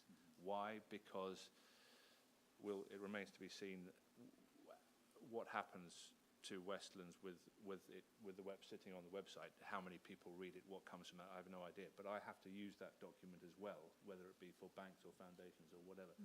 But coming down the line, we've got IHT, the IHT train, shall we say, to hit us. And that was purposefully heavy because there's something called an exemption condition, which essentially gets you off the hook, is not very well used by farms, estates, and so on. But it's all about heritage. So it's about that equine heritage, but it's also about a Bronze Age heritage, and which is why that section was a little bit heavy and a bit erudite, shall we say, purposefully. But it's amazing what is out there. These scheduled monuments and so on, barrows, and so I've got when and if it becomes a possibility, I've got probably to sit in front of an HMRC committee to explain why, you know, we should tick that box.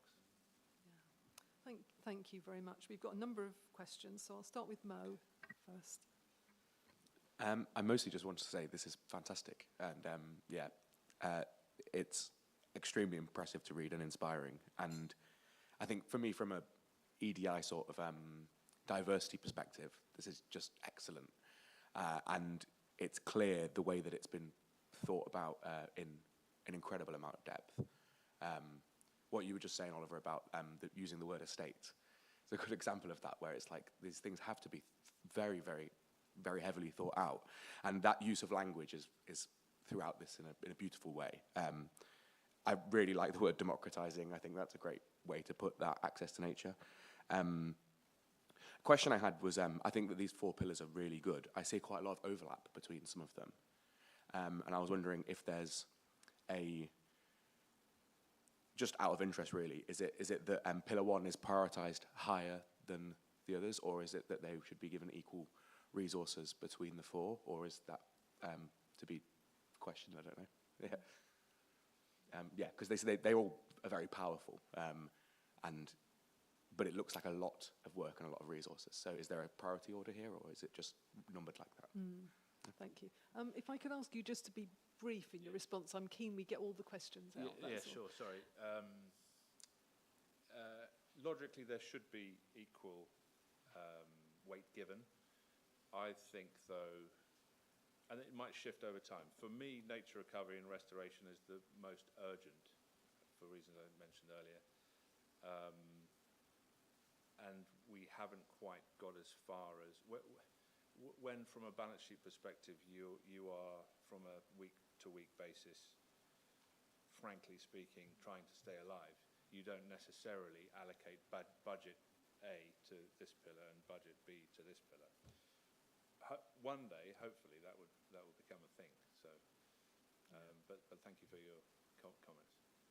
Thank you very much. Kat, next. Thank you. I didn't have a question so much as more of a comment. One, I've also written down inspirational, so I think that just needs to be noted again.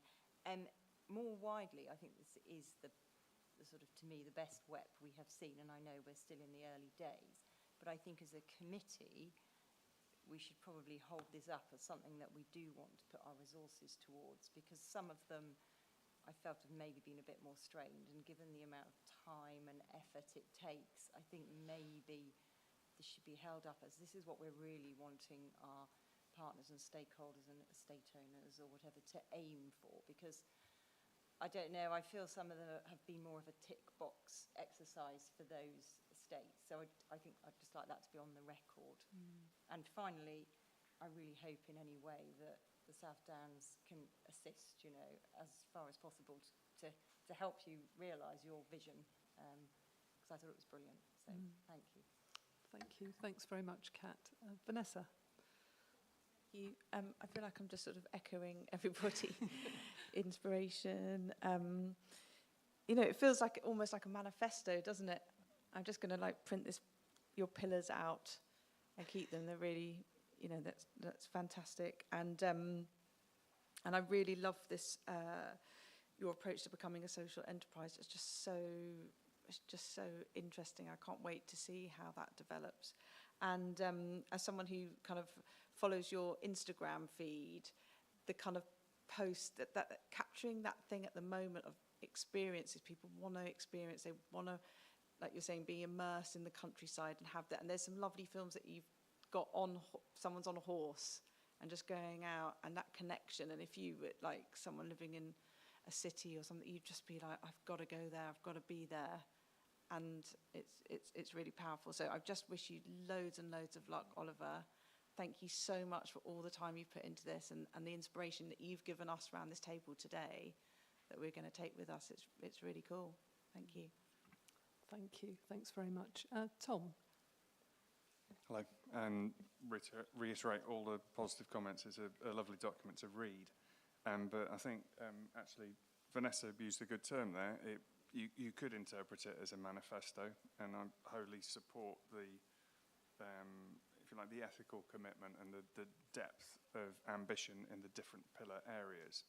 But I noticed on when I was going through it on page 111, you talk about our people and skills, and the sentence that popped out of me is, despite the fact there's a big coalition of people supporting what you're trying to do, we have one full-time employee. And what you've said to us about your ambition to create an entity to support the delivery of this helps really understand how we should interpret this, because this isn't a business plan. This isn't a business plan that, I mean, I used to be an investment director in private equity fund investing in growth stage businesses.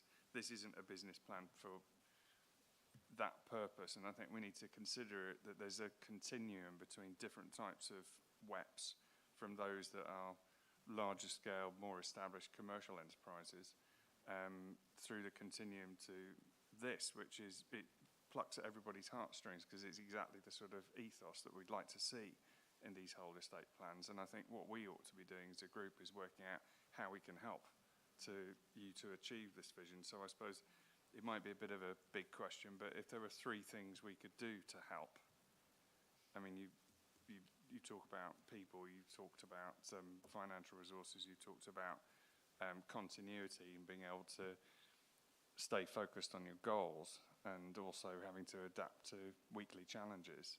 What could there be to help? Thank you, Tom. Thank you.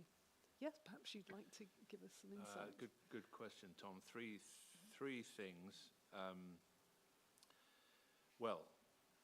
Resources of different types, and it always unfortunately comes down to money. But that's another reason, by the way, to shift or to create a social enterprise, because something we haven't yet done is worked up a model where a volunteering model, or where students can come, we give them board and lodging, so on. But you plucked out one significant thing, is one full-time employee, and that is a problem, because it puts stresses on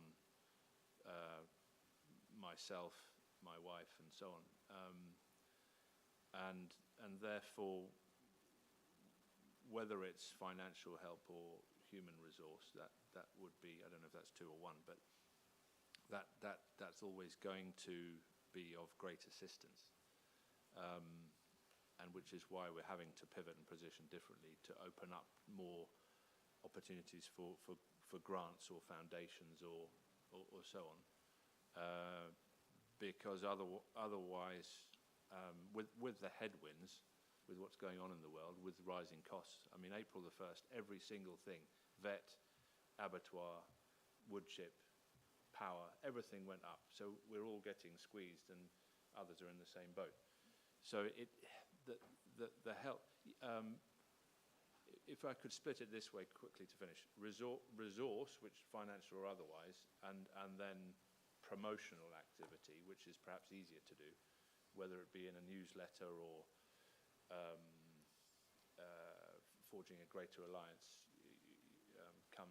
go to Westlands to do this or that.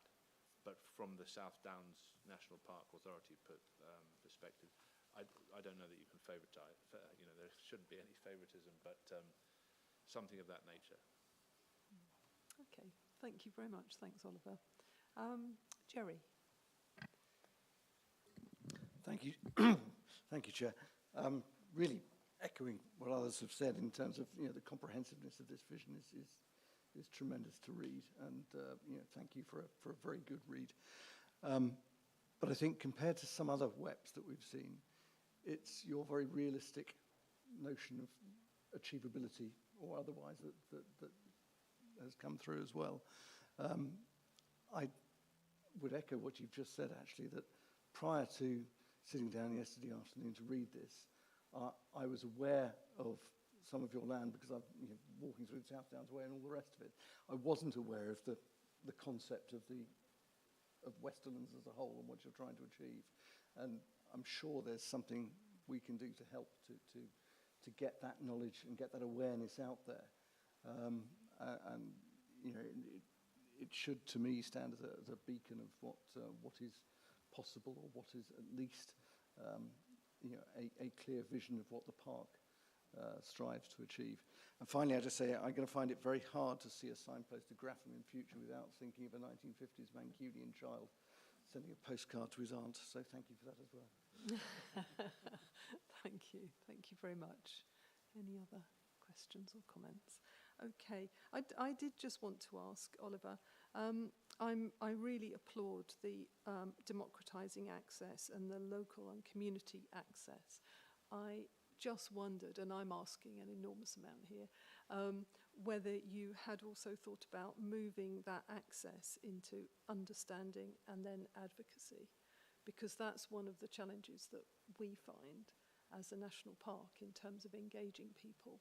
What we really want are ambassadors and people who will go out and say how important it is to protect nature, to spend time in nature, and so on. And I was just thinking, from your business perspective, the more advocates you can create, advocates for Westerlands and the Westerlands way, that would help in terms of building what you clearly wish to build. I just wondered if you thought any further about that. In short, yes. I think this is around presentation and communication and engagement. You used the word engagement. Being 55 this year, I'm not in and out of social media the whole time, but it's quite clearly vital. There are other people who thankfully work with me on that. Ambassadors, influencers is a modern thing, isn't it? It probably needs well, again, going back to budget. Budgets are hard to come by, but it probably need, and by the way, we've never had a marketing budget per se, so it's all sort of organic in that sense, and from the ground up, which is often the best way, because it's slowly, and I understand it is about engagement and having people properly on board. So we're aware people buy people, so there's that notion. We think the penny's dropping more and more. We need it to happen faster on this idea that nature can heal and being outside in nature. So it really is it almost, well, not almost, it does deserve a fully joined up marketing and planning piece of work, which obviously would involve social media, but it would involve other things and people. So, and we know that it can, we know the trigger points, but we're living in this bizarre world where there's so much noise and people's attention is literally down to 3 seconds. And that's why I battled with the size of the document, because partly because others were shorter, but actually it doesn't matter. It's just going to sit online and someone can choose to read the whole thing or just the last page.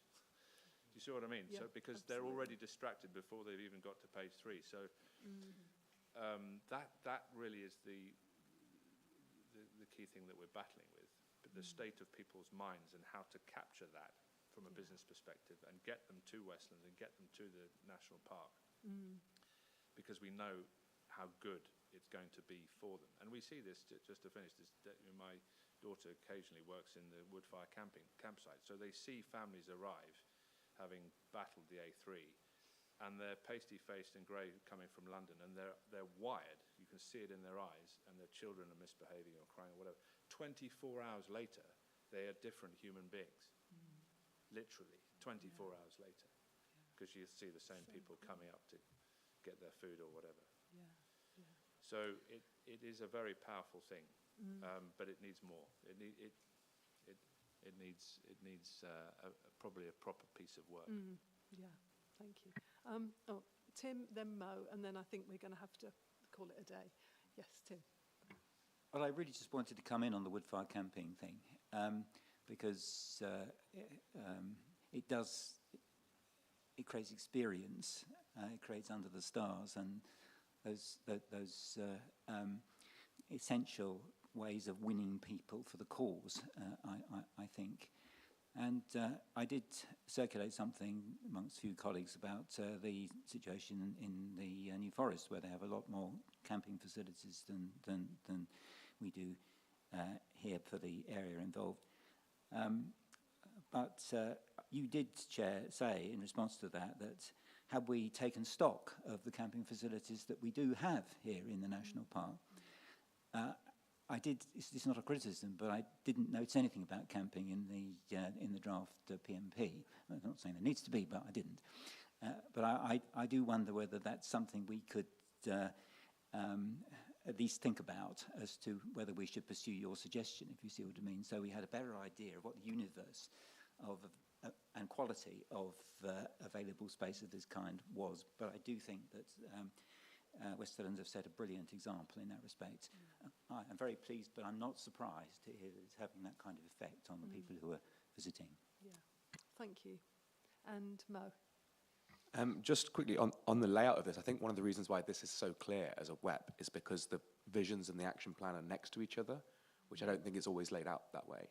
And so I just think for the future that is worth as sort of encouraging it to be done that way, because when you can see that, we have a vision that people have mental health improvement for access to nature, and then you see, okay, this is practically how this is going to be done. It reads as more pragmatic rather than these being hopes and dreams in the vision. They are directly achievable. So I think that's something we should encourage for WEPs going forward, to put those things together. Yeah, thank you very much. Thank you. I'm sure Mark and Nick have noted that one. Okay, colleagues. Well, I think I know what the response is going to be. Can I please ask you to indicate if you're happy to endorse the whole estate plan from Westerlands? Thank you very much. Yeah, that's everyone. Thank you, Oliver, for coming over. Thank you very much for all the effort that's gone into it, and we wish you all the very best for future success. Clearly, you've touched a chord with all of us, so thank you. Okay, colleagues, we will now take a break for lunch. If we can reconvene, please, at 10 to. Is that going to be feasible for everyone? 10 to then, and we'll carry on with our agenda. Thank you.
Welcome back, colleagues, and we move on now to the second part of the agenda.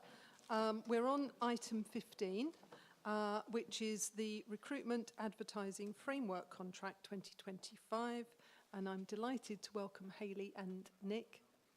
Please come and join us.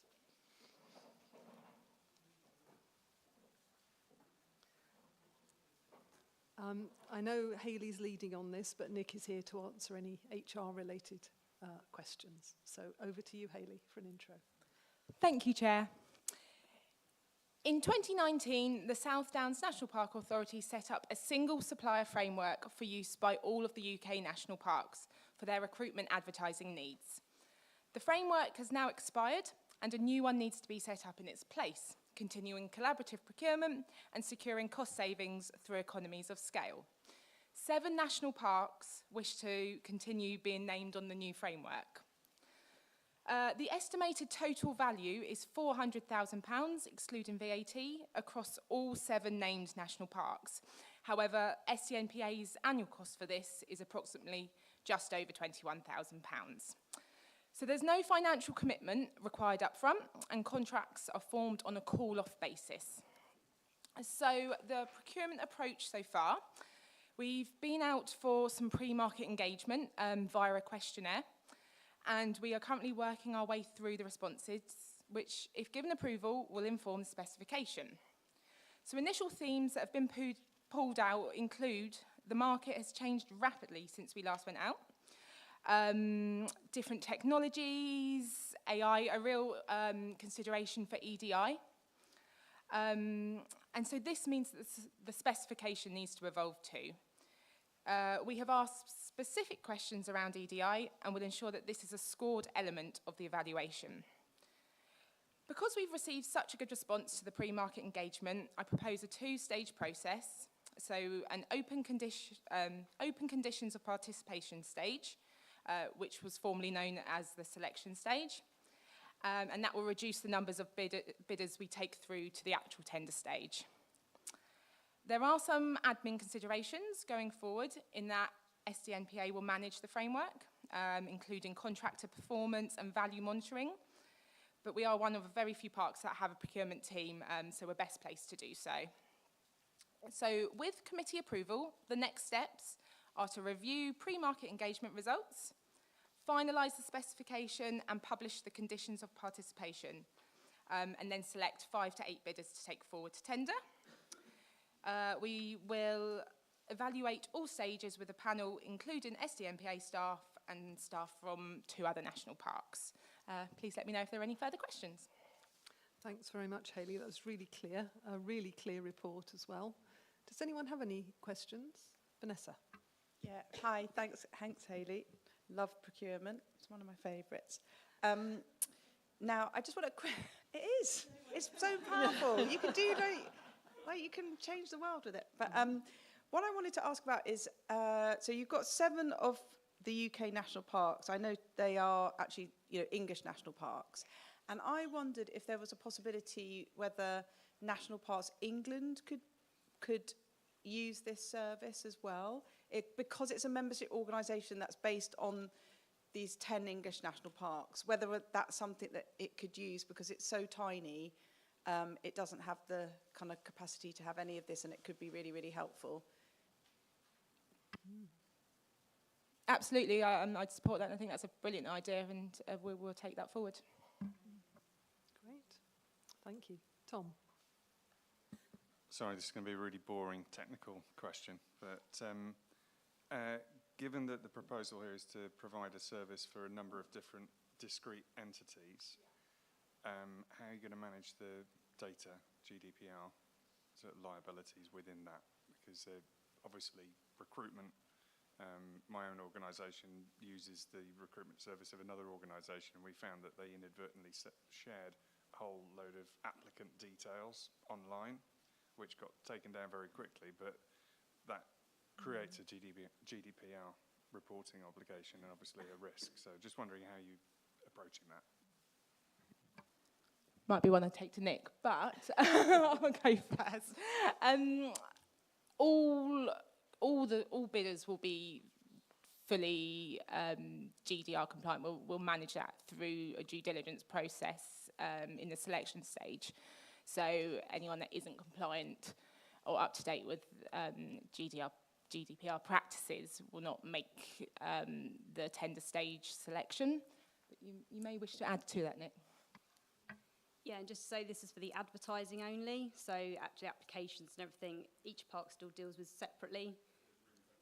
Yeah, it's just adverts. Great, thank you. Any other questions? No. My other question is, are you confident that you can handle this additional workload? I mean, we are busy, but I'm confident we can do this. Yeah. What's interesting about this is our first procurement process under the new Procurement Act. So there are a few lessons definitely for us all to learn in that, and I think it's good that we've got this coming, and we've got this coming so soon. So yes, looking forward to it. Yeah, no, that's really good. It's just about managing the contract going forward, and the contractor performance, which, if it's not good, that can be quite tricky, especially if that's not our experience, but we're having to communicate someone else's experience. So I appreciate the fact that you're willing to take this on. Yeah, and I think, Nick, your contract manage this as well, along with procurement. So I think we've got enough people in place to have enough resource to do this. Okay, all right, thank you very much, and thanks both. So I'll take you to the recommendation then, colleagues. Are you happy to approve the commencement of the procurement process and delegate authority to the Chief Executive to award the contract? All those in favour? Thank you very much. Yep, that's everyone. Thank you. Thanks both. And good luck with selecting the best candidate. Yeah. Okay, that's now we're moving to take items slightly out of order. So we're moving to item 21, the annual review of the Sustainable Communities Fund. Delighted to welcome Miriam here today. Hello. And Miriam will take us through the highlights of the report. Thank you. Thanks, Chair. It's always a pleasure to bring this to the PNR, and so you can look at the wonderful projects that we supported over the last year. The report outlines 10 that we gave funding to. I should just make people aware that this is obviously a snapshot in time, this report, so some of these projects are still ongoing. And also, since writing this, there are a few projects that will actually underspend, and that's a good thing because, in a way, for them, they're still achieving. But it means that underspends will be put forward for projects that are in this current year. The projects are all looked at by our fantastic panel, so they undergo quite a lot of scrutiny through that process. And our panel always have really helpful inputs about local groups that the applicants can work with, and really add value in thinking about materials. We've had quite a lot of conversations about sustainable materials being used in projects and how this fund should be really exemplar in what it's funding. And I'm not going to take you through all the projects because there is a list here, but there are some fantastic ones that happened last year, like the Building Conservation Taste Day pilot with Sussex Heritage Trust. They then went on to run another successful programme recently, and have put in their bid for lottery funding as well. So quite a lot of these can often really be the starting point for something much bigger. And I was just going to add on the end of this that we've had a conversation about reporting for this, because we report these grants through the charity, through the trust, that this would be the last time I'd bring this to this committee. And then future reporting would be through the trust to the National Park Authority. Thank you. Thanks very much, Miriam. I just wondered, I know Joan's on the group that scrutinises these. Is there anything you'd like to say? Excuse me. Sorry. The only thing I'll say is, just to echo what Miriam said, I think the panel works brilliantly. The ideas that the panel members bring on things like sustainable materials and things like that, I think thoroughly enjoy being on the panel, and I think it just works great. Great. Thank you very much. Thank you.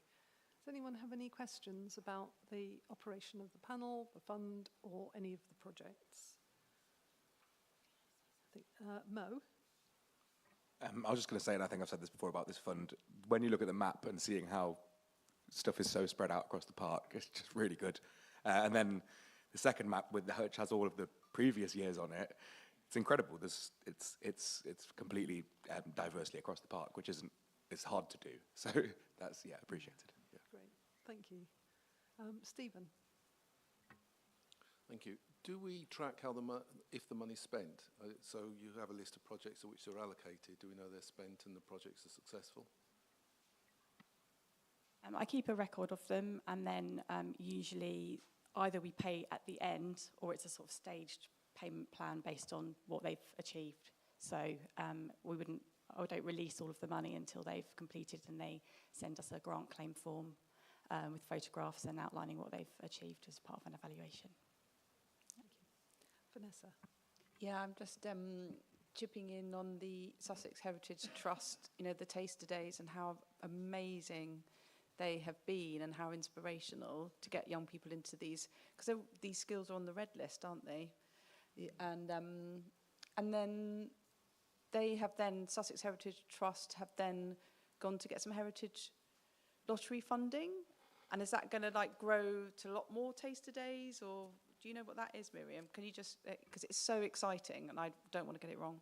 Well, it's really exciting, but I feel like I don't know enough about the next bit, unfortunately, to talk about it. I mean, if Anushka was here, she'd be able to talk about it, I'm sure. Yeah. But yeah, I kind of sort of saw that part of it and haven't been part of the sort of ongoing part of the project. But I'm waiting to hear more. Thank you. And Miriam, I just have one small question about, do we capture the impact of these projects in terms of our targets that we're measuring as an organisation? I know these are delivered, if you like, by and through the trust, but they contribute towards targets for the whole park. So I just wondered, so things like, you know, hectares for renaturing and things like that. Yeah, they do. So I contribute to the quarterly logs that Pauline Stanway does. So yeah, projects that increase access or projects that increase hectares for nature go on there as well. Yeah. Thank you. That's great. Laura, did you say you wanted to just say something? Just wanted to pip in there and say thank you to Miriam. I've had the pleasure of sitting on the panel with Joan, and the attention to detail and the high level of quality that she brings to that conversation is incredible. You know, these are very often very small projects that have huge impact for the communities that they end up playing out for. And Miriam brings heart and soul to those conversations and real high level of quality to the discussion. So thank you. Thank you very much. Yeah, thank you very much, Miriam. And I really don't want you to feel that it's not because we don't value the work that's done on the SCF, but we just felt in terms of trying to streamline reporting, make it simpler for the trust just to do one report to us rather than two. Hopefully it will alleviate a tiny bit of workload for you. So, but thank you very much. Okay, colleagues, can I ask you please to note the annual review and year-end position of the Sustainable Communities Fund. Thank you. Yes, all good. Lovely. Thanks, Miriam. Thanks, everybody. Bye. Right, so moving back onto the agenda proper now, we're on item 16 and the revised capital programme, and I'm going to ask Craig to say a few words of introduction. Great, thank you, Chair. Yes, today I'll just provide a brief overview of the report and then hand over for any questions or comments.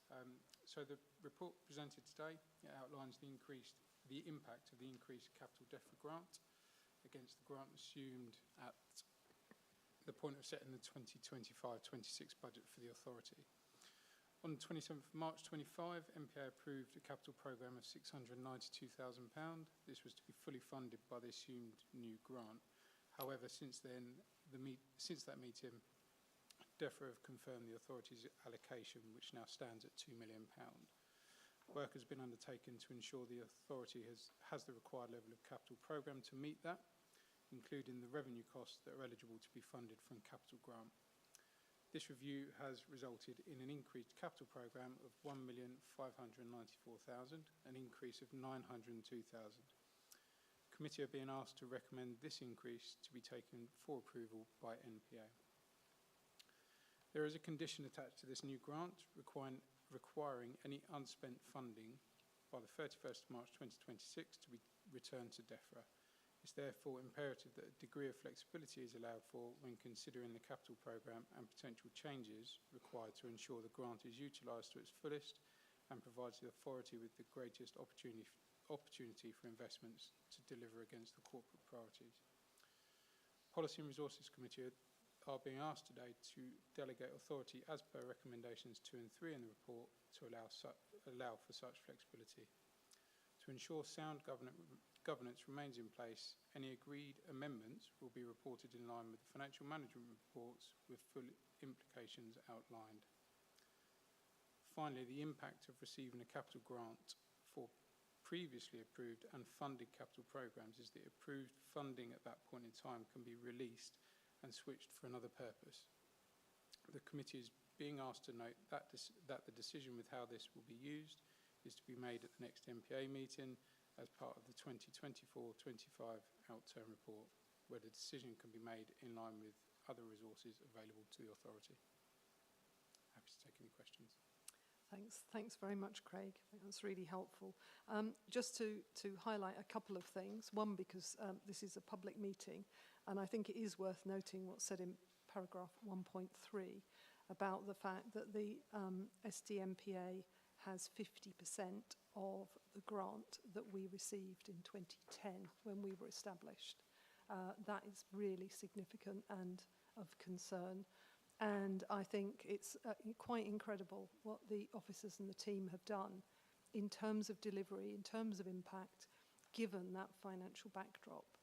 And whilst this capital is very welcome, it doesn't go anywhere near plugging that gap, if you like, that has opened up over those years.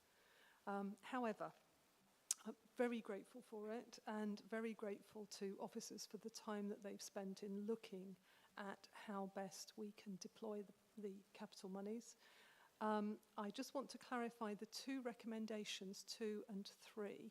I have simplified them in my head to, in 2, Sean and Vanessa, as Chief Executive and Chair, agree what is done. And in 3, Laura and myself, as Director and Chair of P&R, agree how it's done. So that's just my very simple way of separating out those 2 things. Because I think it's, clearly we've got to get this right, and we've got to make sure it's speedy enough to be able to adapt swiftly to changing circumstance so that we can spend as much of this within year as possible. Okay, open to questions. Mark and Tim.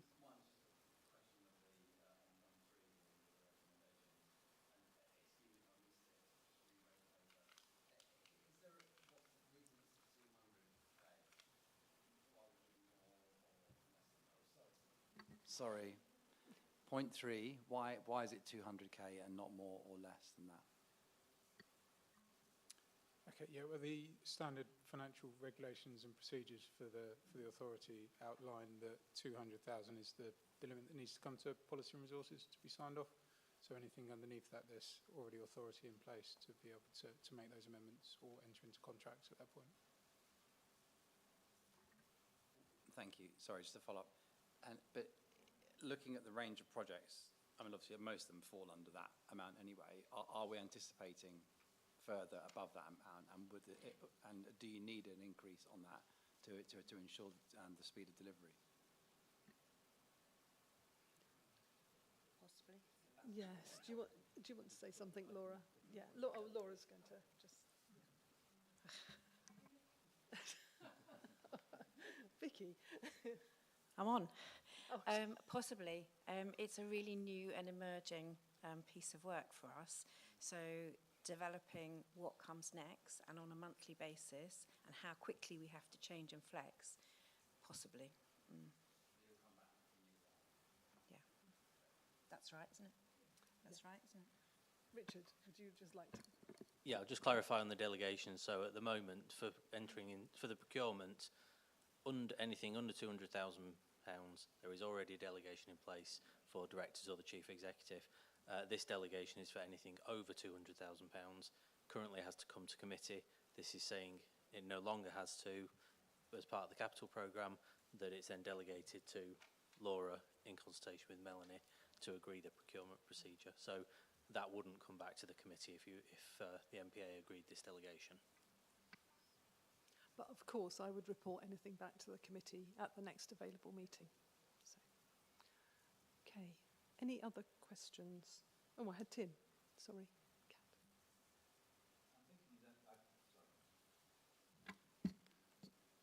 I perhaps ought to have raised this point on the risk register in our much earlier discussion, but a slight concern on my part that, and this wouldn't be the first time that government conditions on funding, to my mind, militate against value for money. That is to say that the pressure to get money out the door does pose a risk to value for money. You know, we must spend it on something, and you end up spending it on, you spend it, but on nothing, if you see what I mean. I noticed, actually, just flipping back to the risk register, that particular risk of, you know, more haste, less speed kind of thing, isn't actually highlighted there. So perhaps that's something to think about as well. But Laura may have something to say about, you know, the risk of just tripping over oneself in the haste to get money out the door. I think that's a really valid concern, and speaking to other national landscapes and parks yesterday, that's definitely what the mood in the room was. There was also a sense of acceptance that they weren't all going to spend that money as well. South Downs were not saying that. We are determined to, but on really good work. So we are developing an iterative process to make sure that if we vary this, we report back to you on a quarterly basis on any variations, but also that we do that in a really concise and focused way. So we go through some kind of checkpoints, and at the end of this, I'd also like to be able to have a look at the balance of spend. And is it all going in one bucket? Are we varying it across the kind of priorities for the park, and making sure that actually it is spent wisely? I suppose we'd love your support, won't we, Vicky, around understanding that the pressure is significant. You're absolutely right to highlight it, and how we get through this in a really balanced way and a fair way as well, because there's a queue at the door for great projects, is probably something that we're feeling quite harshly now, aren't we? Yeah, and I think you're right, Laura. It's about developing that pipeline and having the guardrails to make sure that the things that are in the pipeline are actually the right ones, the best ones, and the ones that are deliverable. And that is an incredible challenge for the team to just put in place very, very quickly in year, to be spent by end of year. So thank you all for the work so far. Right, I've got Kat and then Tom. Yeah. Thank you. I think it just builds on the point Tim's made. It was striking me that the pressure to spend the money is huge, as also is the pressure to spend it on something that we think is value for money. But we won't have the data to know, having evaluated projects that have succeeded, we won't have data for a year or two as to what really was value for money and what, looking back, was worth it. So I feel like the next year or two is going to be quite stressful on all of the team who are having to carry this out, but also even on the committee, looking at what we do think is worth it. And I don't know, I think we're going to have to be kind to ourselves, but also just try and, I don't know, agree some path forward to make sure that, I don't know, our vision isn't lost and the projects we hope will succeed. I don't know, I'm just concerned about the pressure as well and the value for money. Yeah. Because we're sort of stabbing in the dark and trying to guess what actually looking back is worth something. I think that's really helpful, and I think the earlier points about value for money and projects are ones that we must take into account when we're looking at future handling and development of projects. I think that would be, it's incumbent on us to make sure that we are asking for the right information. But I will just pass over to Vicky, who's got some words of wisdom for us. Thank you. I just wanted to point out that all the bids that we are receiving into the pipeline have to have defined outcomes that tie into the corporate plan or partnership management plan. So that's what we're relying on currently, and they will be evaluated at the end to see if they've actually delivered what they said they were going to do through the performance management framework. So this is a developing organic situation, but we're doing our best to tag it to all our corporate priorities.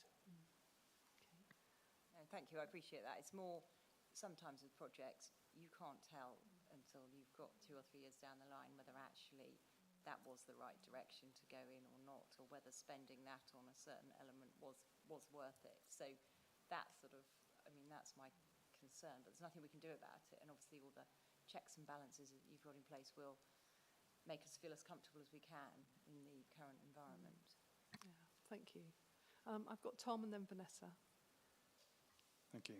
Just a sort of more practical consideration, I suppose. I mean, there's a difference between bringing forward activities that may be in an existing capital plan into this financial year, that you already have the plans for it, you already perhaps have suppliers identified, you already have a good understanding of what you're going to do, just bring it forward. That's one thing. It's another thing spiriting up new capital projects at short notice, because even if we decided today we want to do something, by the time you've developed the plans, the specifications, gone out to the market, found the supplier, you could be easily up against the end of the financial year. And I suppose that, therefore, for this group represents 2 buckets of different types of risks. Yeah. So if I look at the table that we've got here, where it says National Park Signage Project, I feel pretty comfortable about that, because I think we've put some signs out before and we probably know what we're doing, and it's a case of moving it faster, I'm guessing.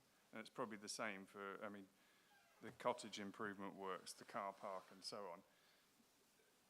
I wonder if it would be helpful for us to understand where these are, if you like, accelerated existing programs versus new ideas. And obviously the biggest number in the list is Centurion Way, and I don't know what that is at all.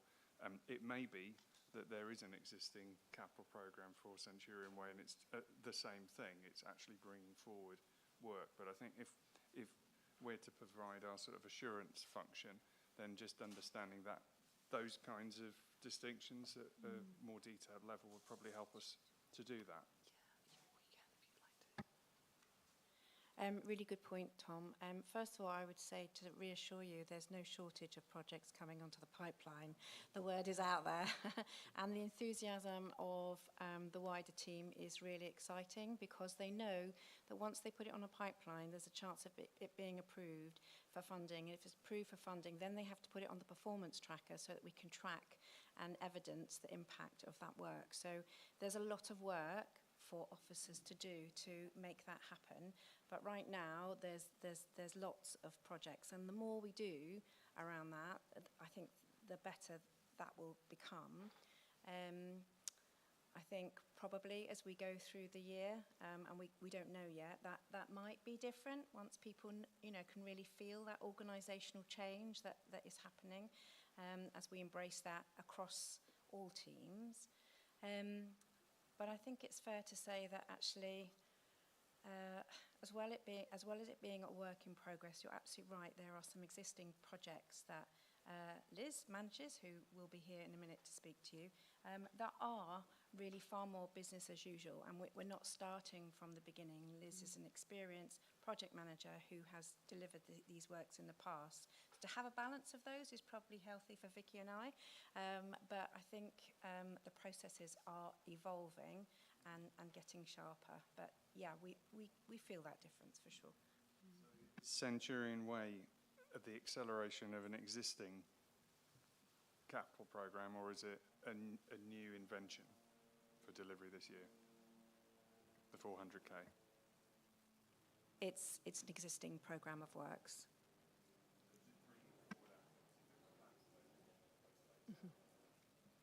It's delivering that activity.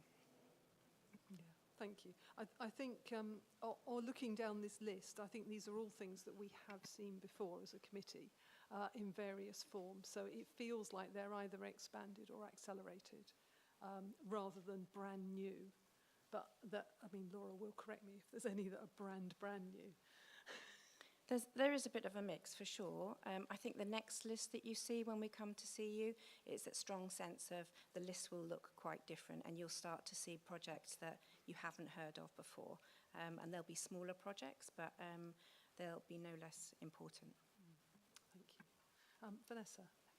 Yeah, I'm just going to touch on the Centurion Way because, Tom, it's quite a long project that we've been working on to build a route, a cycle route, non-motorised vehicle route from Chichester to link Chichester to Midhurst eventually.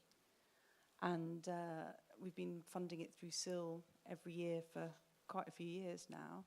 And I just think on that sort of project, that's going to be really hard to actually see the value for money quite soon. You know, it's going to take a while, but it's a really important legacy project for us.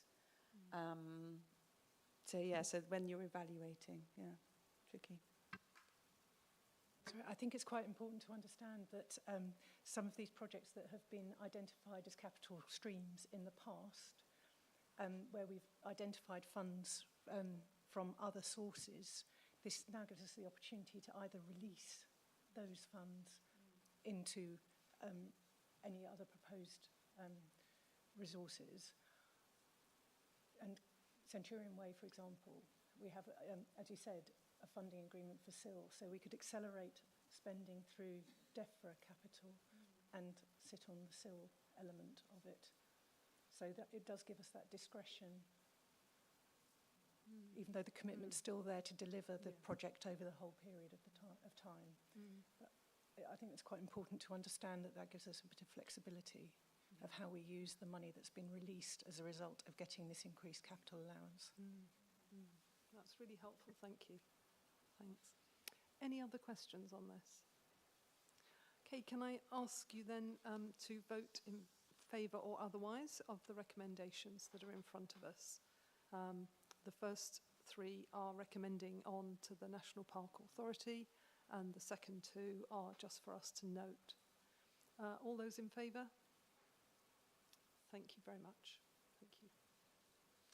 Okay, thanks very much, Craig and Vicky and Laura, for all your work on that one. Moving on then to item 17, we've got Partnership Management Plan Delivery. We've got the Nature Recovery Action Plan and the Climate Change Action Plan. Chris is with us today, Chris Fairbrother, but sadly, due to personal circumstances, we don't have an officer to respond to queries or to report on nature recovery. Please feel free to comment, members, if you have any comments or questions, and we'll record those obviously in the minutes and get back to the committee with responses if required. What we will also do is, if we need further discussion, of course, we can revisit this at a future committee meeting. But I think we'll make the most of having Chris with us, so we can dig into climate change today in some detail. So, Chris, would you like to say any words of introduction? Not much to say that isn't already covered in the front report. Just to say, obviously, P&R Committee have traditionally had oversight of the climate change programme. We've generally brought the priorities to the committee for comment, and we've generally brought the action plan as well, so they've got a sense of what we're taking forward and the following year as part of the programme. So I'm just here to answer any questions, really. Thank you.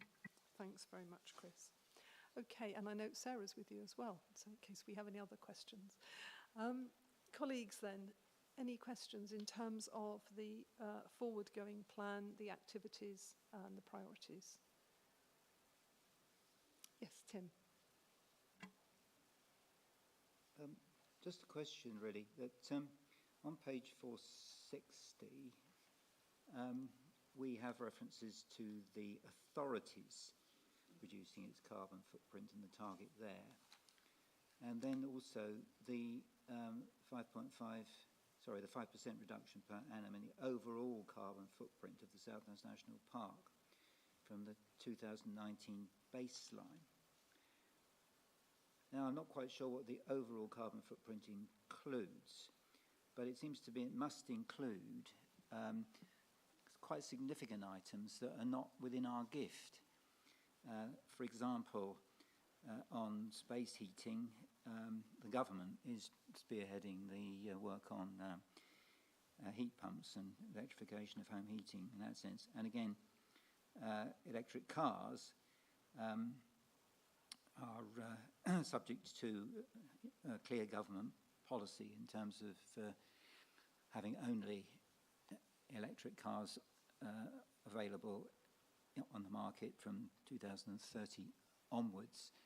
What I'm trying to understand is the extent to which success here, or failure for that matter, would be attributable to us, because it's things we can influence, and the extent to which it is actually really down to the government to get us there. Yeah, thank you, Tim.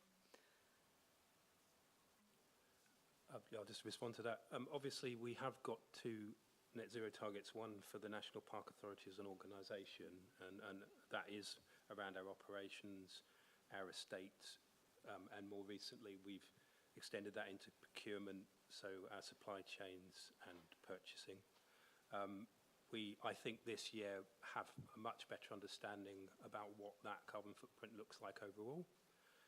And we are now in a position where we have access to a tracker, so we can monitor progress and review how we're doing in terms of progress towards our net zero target. Similarly, that larger, perhaps more complex issue around net zero target for the national park as an area, you'll remember we have brought to the P&R committee before the carbon baseline assessment that we had done by Smallwell Consulting.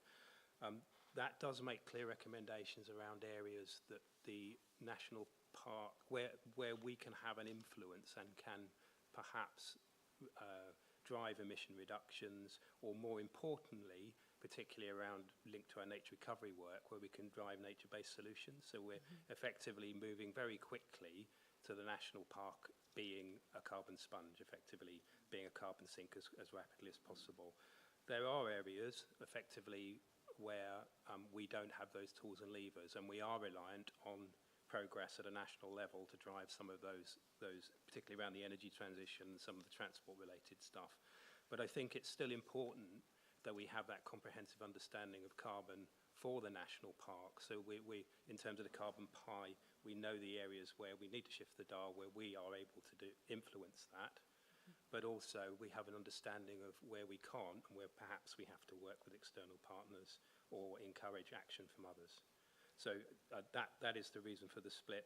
I should also add this year for the national park related targets, we had developed a carbon tracker. So this will be the second year now we will be able to run the data and effectively track progress in terms of our trajectory to net zero.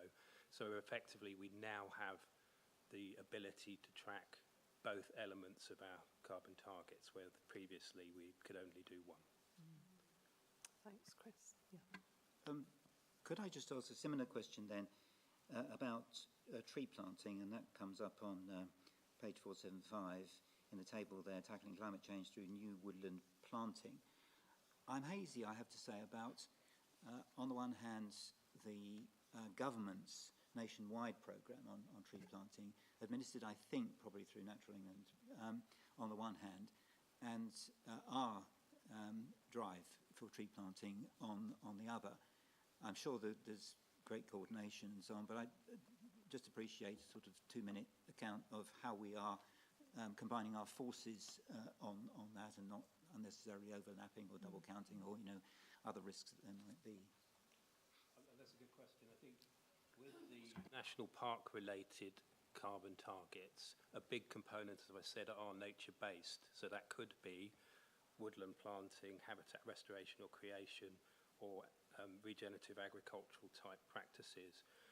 In terms of the woodland component, up until recently, we would have a very shaky way of being able to assess the impact of those projects and how they were impacting our sort of top line carbon.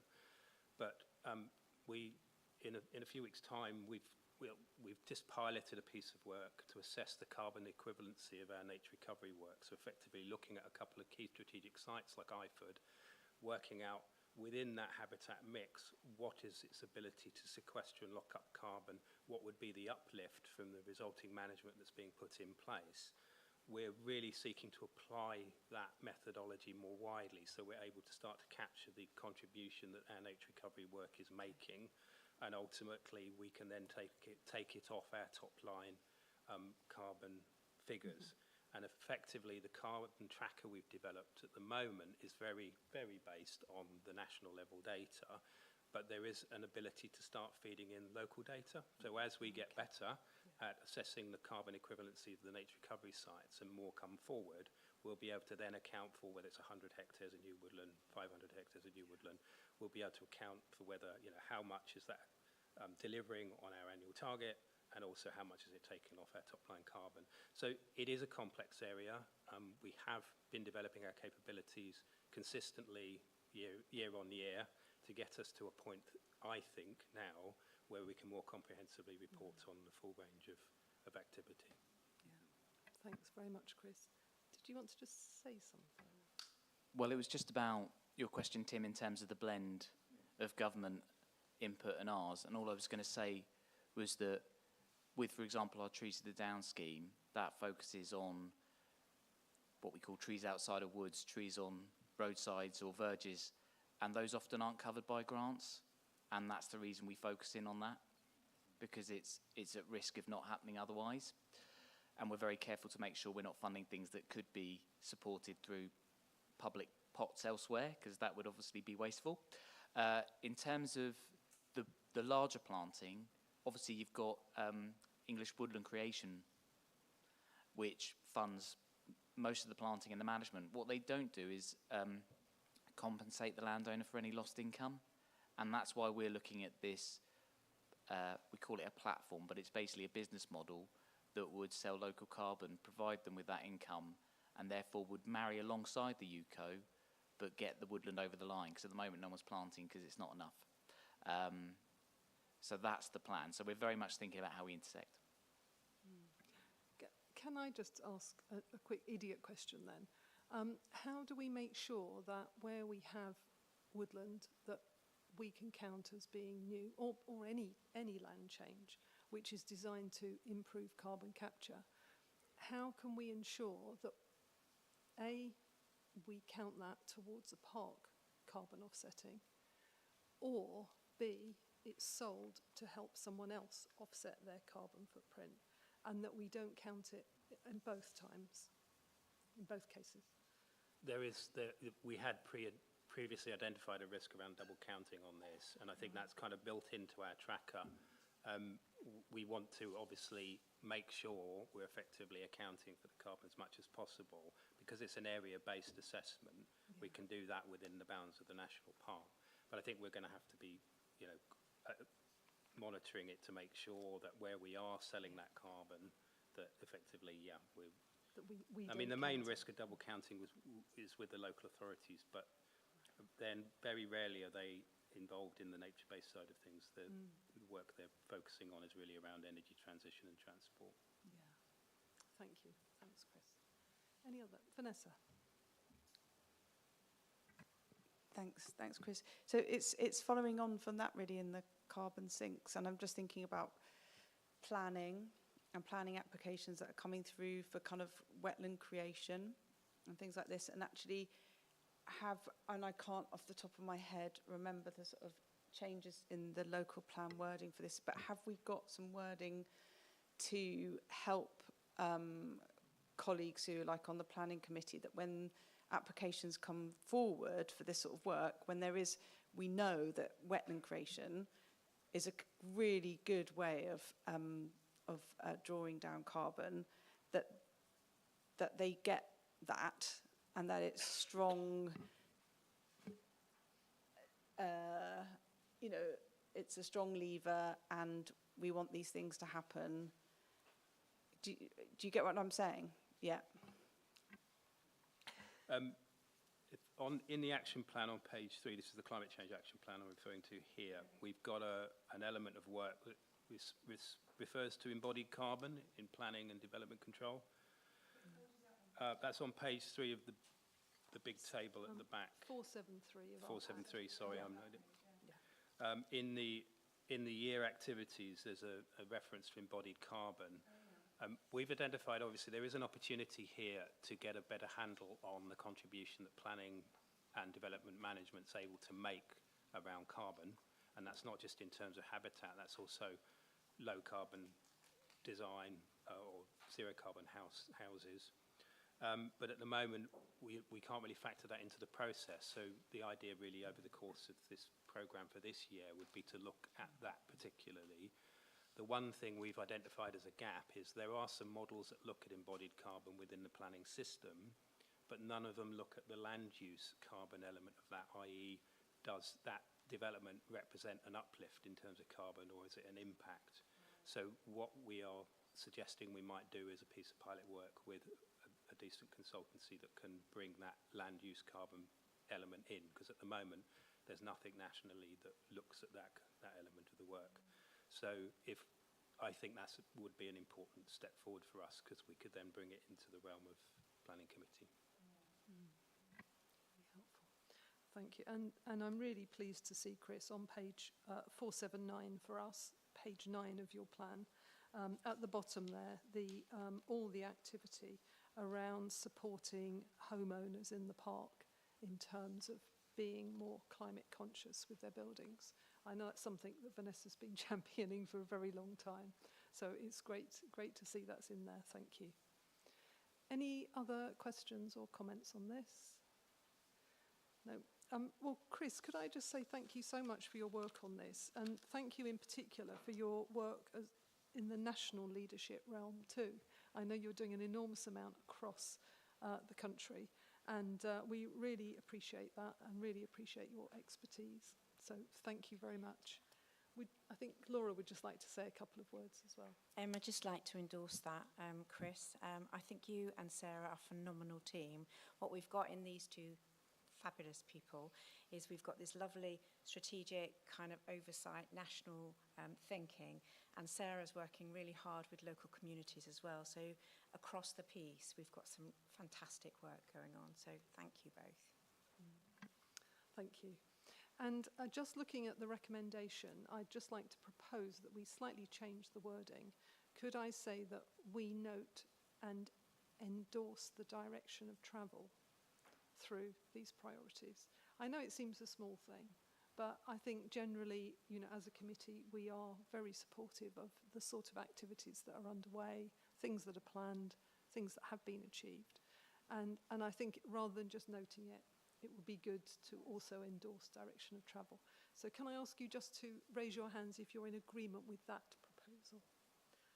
Thank you very much. And then, with that amendment, are you happy with the recommendation? Thank you very much. Wonderful. Right. Thanks very much, Chris. And we will save nature recovery for another day, I think, given that there weren't any questions immediately raised on it. Right, we're now on item 18, the Q4 performance report. And I know we've got Liz here. Welcome, Liz.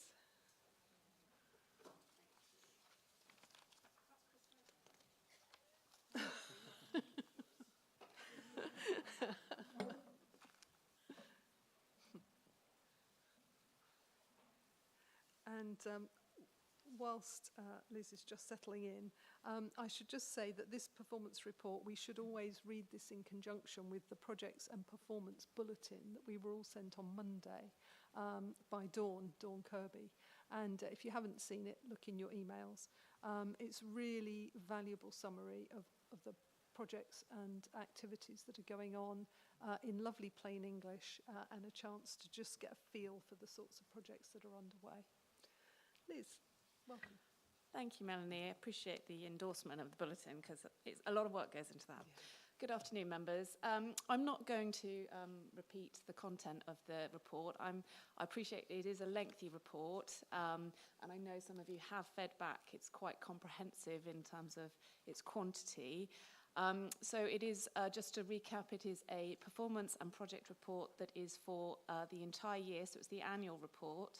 It goes to the end of Q4, so essentially we're already at the end of Q1 this month, so it is retrospective, so it is until the end of March. It does cover how we have met our targets against our high-level targets that have been set. It's detailed in there against all of the targets and the differences that you may see. With data, we do have an ongoing challenge that obviously we cannot report on trends if we do not have consistent data year on year, and things are frequently sent to us from DEFRA and Natural England where we have to change the goalposts. So Pauline does an outstanding job of adapting to that year on year. So there are some instances where we don't necessarily have the trend or we don't have the pattern. And it is worth bearing in mind that the reasons for that are often given through the report. So it does tend to be a little weighty, and I do apologise, but there is an awful lot of content in there. And like you said, Melanie, the bulletin is a slightly more plain English kind of approach for the whole of the authority to really understand what's going on the ground. So if you've got any questions, I'll be more than happy to try and answer them. Thank you. Thanks very much. Yes, Arthur and Steve. Thank you, Chair. Hello, Liz. I really appreciate a very comprehensive end-of-year report, but it mainly seems to be measuring success. But there was just one line I'd like you to talk a little bit further on, if that's possible, which is paragraph 229,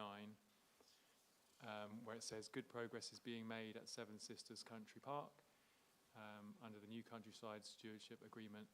However, more widely across the park, protected sites still need attention to bring into favourable condition. And then it goes on to speak about how it's a tricky process to get a triple SI designation, and it's often outside of your control. Perhaps it's Natural England that are in charge of giving that designation. But maybe if you could just talk a little bit more about why the condition assessment monitoring has not been forthcoming, and if there's anything that could be done in the meantime before that designation is given.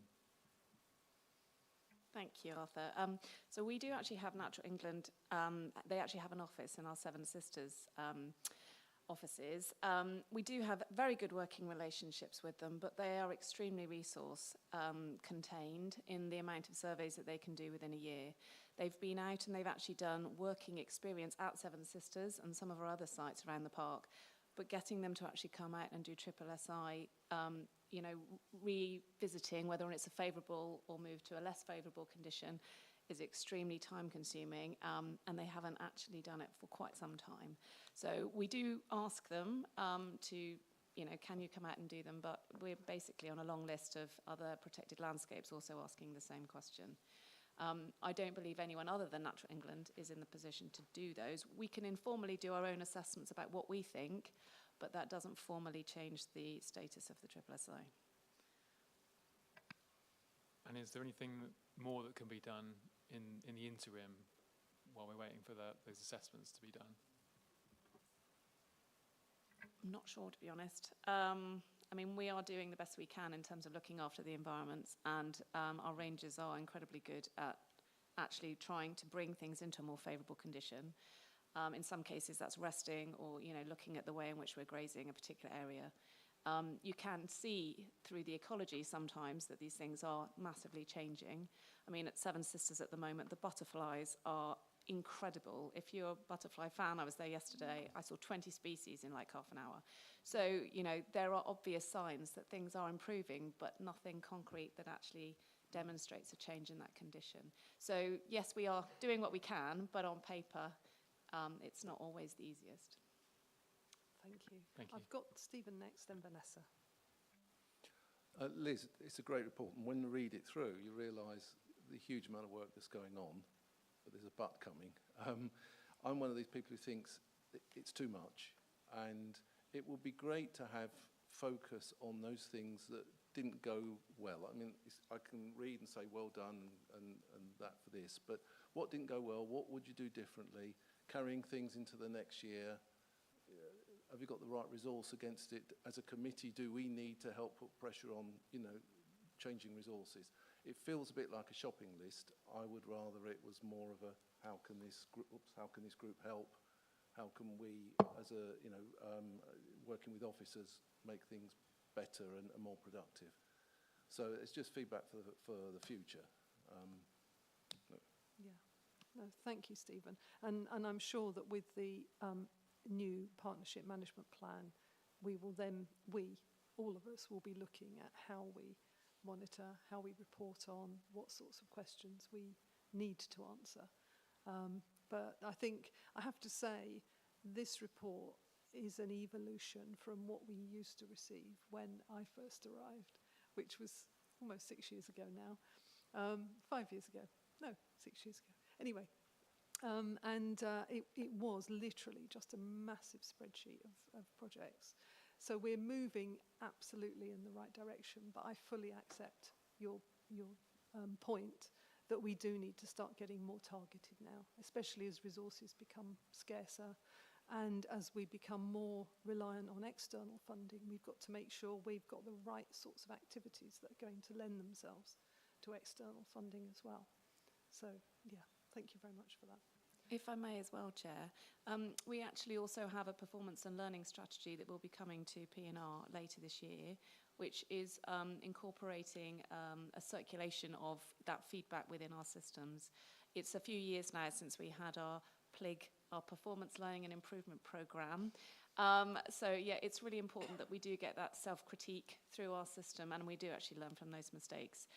There are many. I can talk you through at length, but I would say actually one of the biggest ones that we learned from probably this year was that of legal documents with landowners can actually really slow things up in terms of progress.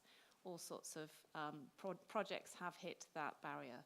So the one thing I think a lot of our project managers have learned is do not underestimate how long those takes to get through. I think we're still waiting on them for Centurion Way, and yet we're going to open the first leg in July. So it's a very lengthy process. But yes, that will actually help, that circulation, and that will be, I think, September, October time. Thank you. Thanks very much. Vanessa? Yeah, it was just a comment really, just to sort of add on. I mean, I know like we have all these high level targets and how, trying to sort of how we can measure everything with the KPIs. But one of the measurements that I mentioned in my update blog recently on National Park for All is like what are we actually trying to achieve with all these things. It's trying to make these amazing spaces welcoming for everybody in the country and everyone to feel welcome, that they belong here. And I think I saw that this week when I was interviewing for our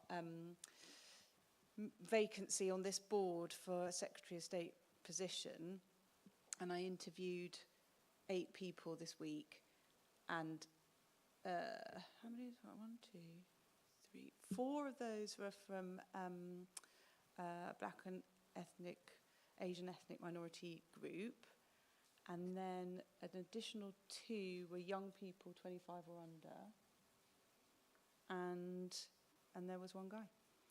So I just feel like it's kind of working, but it's like in larger spaces, like people do feel that they're belonging more.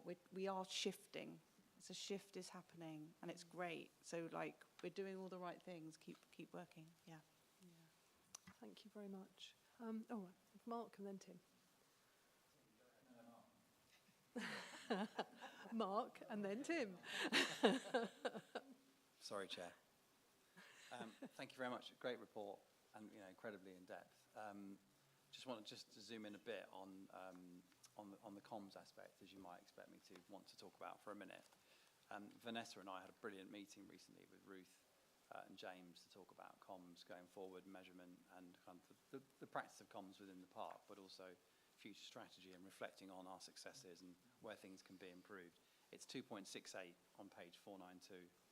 If people want to sort of go to this area specifically, and the high-level target there is around engagement of 100,000 people online. It's just really, I'm going to fly the flag for engagement, and flying the flag really for qualitative measurement rather than quantitative measurement, because it doesn't tell you anything, I'm sorry. You can have 1 million followers and no engagement, and it doesn't help you make better decisions. And we had a conversation about making the measurable important, the important measurable, not the measurable important.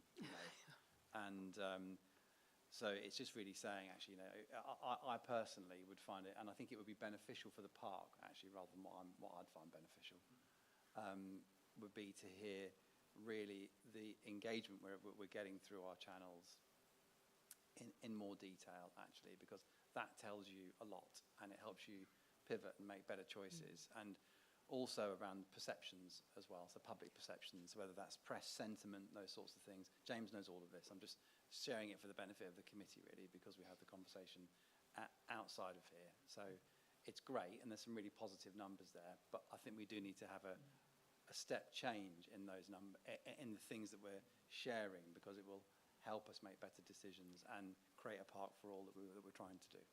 Yeah, no, support that, absolutely. Thank you, Mark. James? Just to say we fully embrace that, I think. You know, the world moves so fast, doesn't it? And our comm strategy 5 years ago was really, we felt ambitious and doing the things we needed to do. And of course, 5 years on, the world's changed and we need to reflect. And I think, you know, those opportunities to look at how we measure whether we're truly achieving what we want to around engagement and brand favourability could be really excellent measures to inform our work as we go forward through the delivery of the next P&P. And we're going to be developing our comm strategy to coincide with the local plan and P&P, and that's going to come forward in the autumn and be approved in the spring. So we'll certainly put that into the mix, and we'll look forward to receiving your further reflections and comments on that as it comes forward. So thank you very much. Thanks, James. Tim, next. A couple of points. First, on page 486, we talk about woodland restoration, and we say that funding will establish a riding glade system, pond restoration, and transitioning wood from commercially focused softwood production to restore species-rich and climate-resilient native woodland. Now, I'm not commenting on this particular project, that's probably an accurate description of it, but I would caution against a prejudice against commercially focused softwood production. If we're going to have another 1.5 million homes, a huge amount of commercially focused softwood production will be essential. And while it doesn't ultimately produce the aesthetic and green benefits that of established hardwood production that we've also talked about here, a lot of that will end up incorporated in buildings which will last for many years. So to that extent, it is a carbon sink. I don't think that I'm at odds with anything that's meant or implied in here, but I thought it's so easy to use these expressions that anything commercially focused must in some way be undesirable. And actually, we're trying to think more commercially as well. So anyway, I don't dwell on that point. What I did want to dwell on for a moment was page 499, Centurion Way. Yes, I know we've referred to that a couple of times before, and I have been very tempted to say what I was going to say now earlier on, but I just decided this was the best place to raise it. I did, of course, have the benefit, thanks to your foresight, Chair, of the visit which you led there, of which many thanks, and which was eye-opening and very helpful, inspirational in some ways, but also prompting questions in others. And it's one or two of those questions that I want to raise. It says plainly here that the National Trust have retracted consent to construct through sections 5 Wellhanger and 6 Littlewood. I have a map of the Centurion Way here, and if the National Trust were to maintain that position, it would be seriously prejudicial to the whole project. And I understand that we lost £25,000 over that because we had a team lined up to embark on the work. But at the last minute, the National Trust withdrew consent because of ecological concerns about spats, not only in tunnels but in trees, or something to that effect. I just wanted to be confident that as we go on putting money into the Centurion Way, we have good grounds for believing that this can be overcome, because this is a showstopper, it seems to me, as far as getting to Midhurst or even to the South Downs Way is concerned. Have we satisfied ourselves that these difficulties with the National Trust can be overcome, and that construction on the whole, on at least as far as the South Downs Way, is reasonably assured, subject to funding? That's my question. Laura, you... Oh. I'll Okay. start and then Liz Laura starts. can follow. One of the elements that I am assured that the National Trust will actually grant us permission for the rest of this work is they are contributing a large amount of money to restore a bridge in one of those sections for the route to go over. So they wouldn't be putting that money forward if they weren't actually going, well, unless it's, you know, for a lot of deer to enjoy walking over. But yeah, I would like to think their common sense prevails. There is a lot of political work going on in the background with Laura and Sean, which I'm extremely grateful for. It has been a very trying year, but this is actually, a very complicated issue with the National Trust. So I will let Laura go into the next bit. It is complicated. We need to do the right thing, don't we? We need to do the right thing for nature. We need to do the right thing for people. And that balance is quite tricky for us to keep level, I suppose. And we have moved from a place that we were in, which was, it felt like it was conflict. We have had great discussions with the National Trust. They absolutely support this project, as Liz has suggested already, and they want to see this come to fruition. But they're in a difficult position themselves. And so last week we had a really positive face-to-face walk and talk meeting to say, what can we do on this local issue? What can we do actually on a bigger landscape scale approach as well, and how does that fit with our PMP going forward? So we are navigating a tricky path. We are confident from our planning colleagues that we are pursuing the right thing. We have done everything that we need to, and we are confident, Colin and I were confident that actually we could satisfy the group that have raised legitimate concerns. We can satisfy those in a really positive way. So it's about finding those solutions, identifying those, naming those, and we came close to doing that last week. We're going to have another conversation. I'd really like to be able to report back at the next meeting that we have achieved that successfully. Thanks, Laura. Thank you very much. Any other comments or questions? Mo? It's great to see the National Park for All numbers doing amazingly. But I know it does say this in the report, but I do think we could be more ambitious, just always with that stuff. So I just want to add my voice to that. Let's be more ambitious. If we're achieving it all, then let's be more ambitious. The other thing is similar to what Mark was saying about the social media numbers and online engagement. I think that I've always found that to be quite a misleading figure. In the way that, I will follow the South Downs on multiple pages. So am I being counted 3 times for following the 3 different pages? Or, and then is that when we talk about 100,000 people, is that actually more like 30,000 people following 3 times? So I just think that doing it that entirely by quantity can be tricky, misleading maybe. But I think that it can be counted that way, but it maybe just needs to be said that when we say people, we don't mean unique people necessarily. They could be the same person multiple times. Yeah. But I know it's complicated. Yeah. Absolutely. Mark? Sorry, just to add, and there'll be bots as well. So it's not just miscounting it, and that's why those numbers are really misleading. I was being quite generous, but it isn't the right way of counting because they're not verified. Do you see what I mean? Yeah. Thank you. Members, then, just to draw your attention to the fact that we have quite a mix of different aspects to this report. And we have got, not for anyone to necessarily ask any questions, but just to note, Appendix 4, we've got progress on the annual government statement actions for this current year. For the end of last year. We've got our HR health and safety actions update. And we've also got the compliments, comments and complaints summary as well in Appendix 6. So it's a very full and very dense report.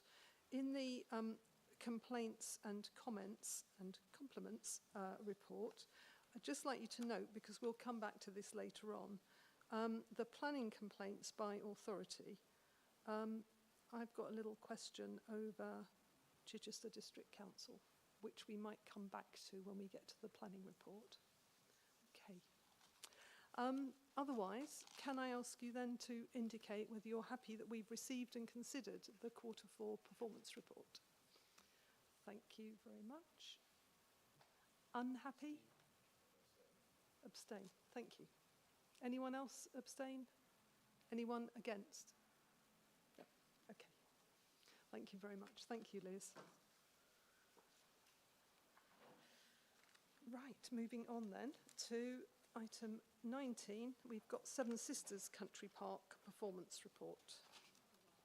Welcome to Claire.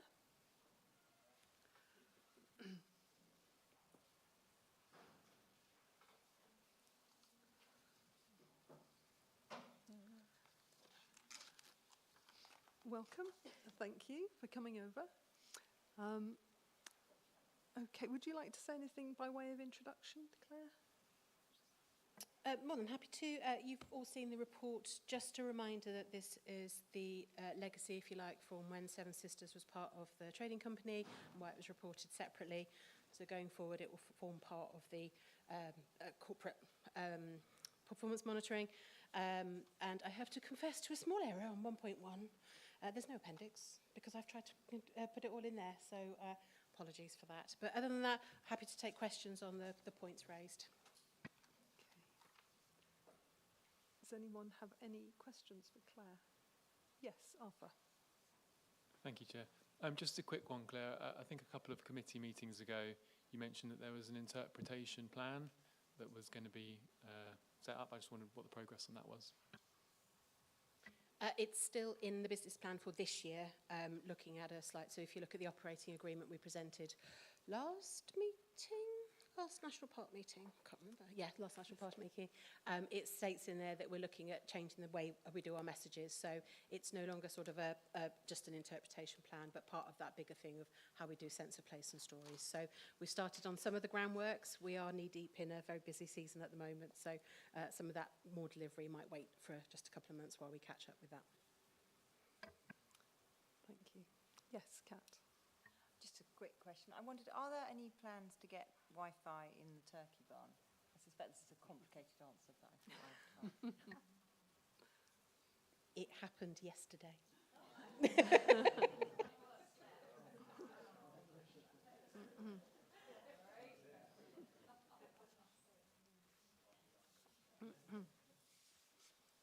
Thank you.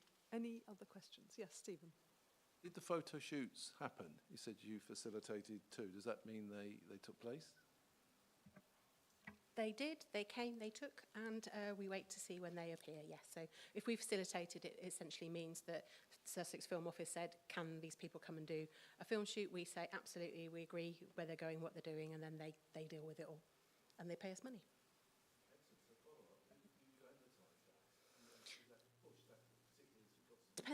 Depends what it is. Depends what it is, depends what they're doing, depends on the imagery they've used. But yes, if we see the advert on socials, we might share that, but we don't maybe follow up all of it because we're trying to manage that narrative slightly. But you'll see that when we had Wicked here, Wicked the year before, and we did some stories around that. So it depends on the appropriateness of what they're doing and the messages that we share. Thank you. Vanessa. Yeah.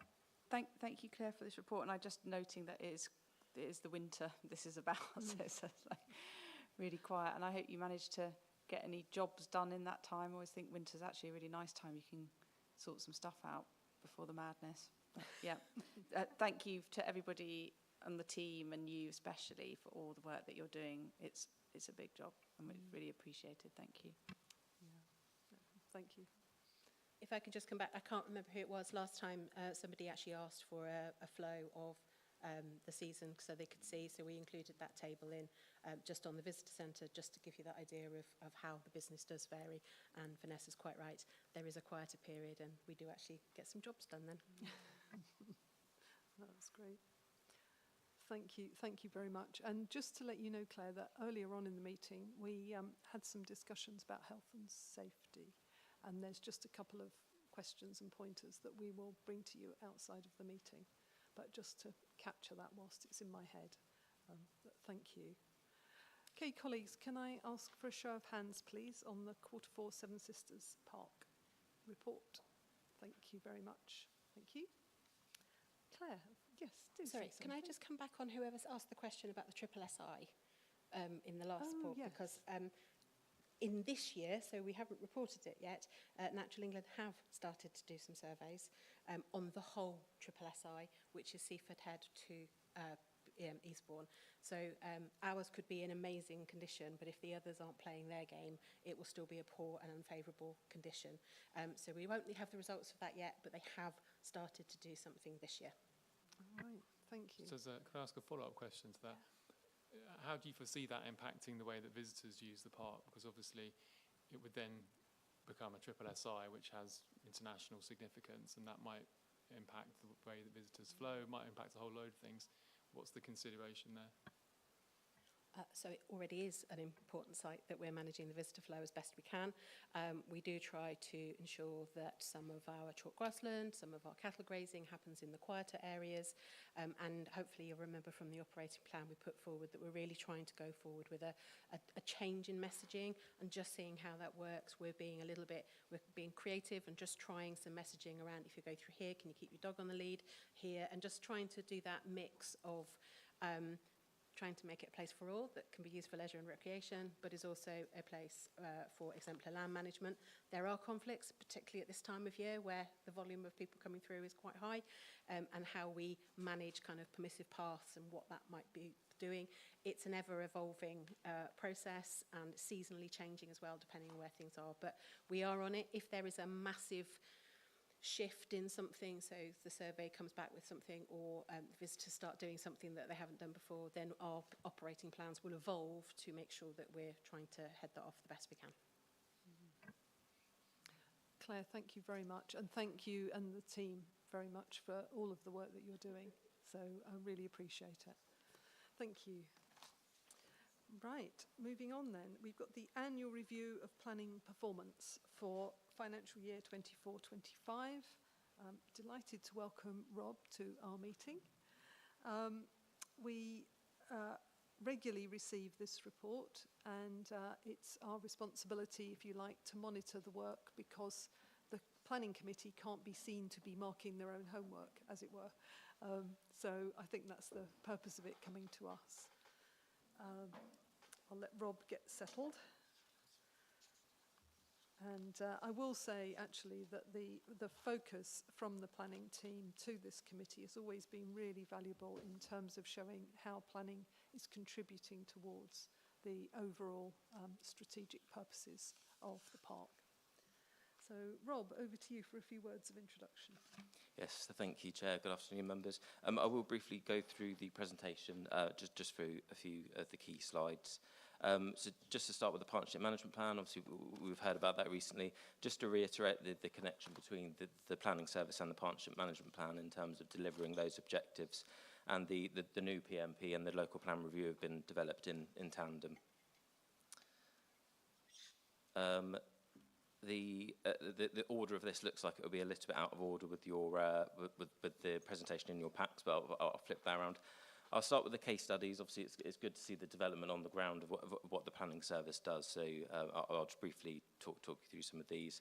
First, RSPB Pulborough, which is a completed development for enhanced pond areas, and it provided accessible learning areas for school groups and improved accessibility for wheelchairs and tramper users too.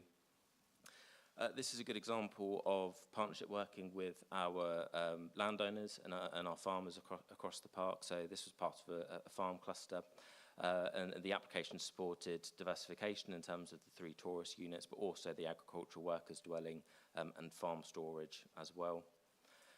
Hazley Road, Twyford, a good example of residential housing, so 22 residential units, but also partnership working with our colleagues at Winchester City Council, who will be taking on 50% of the homes as affordable units.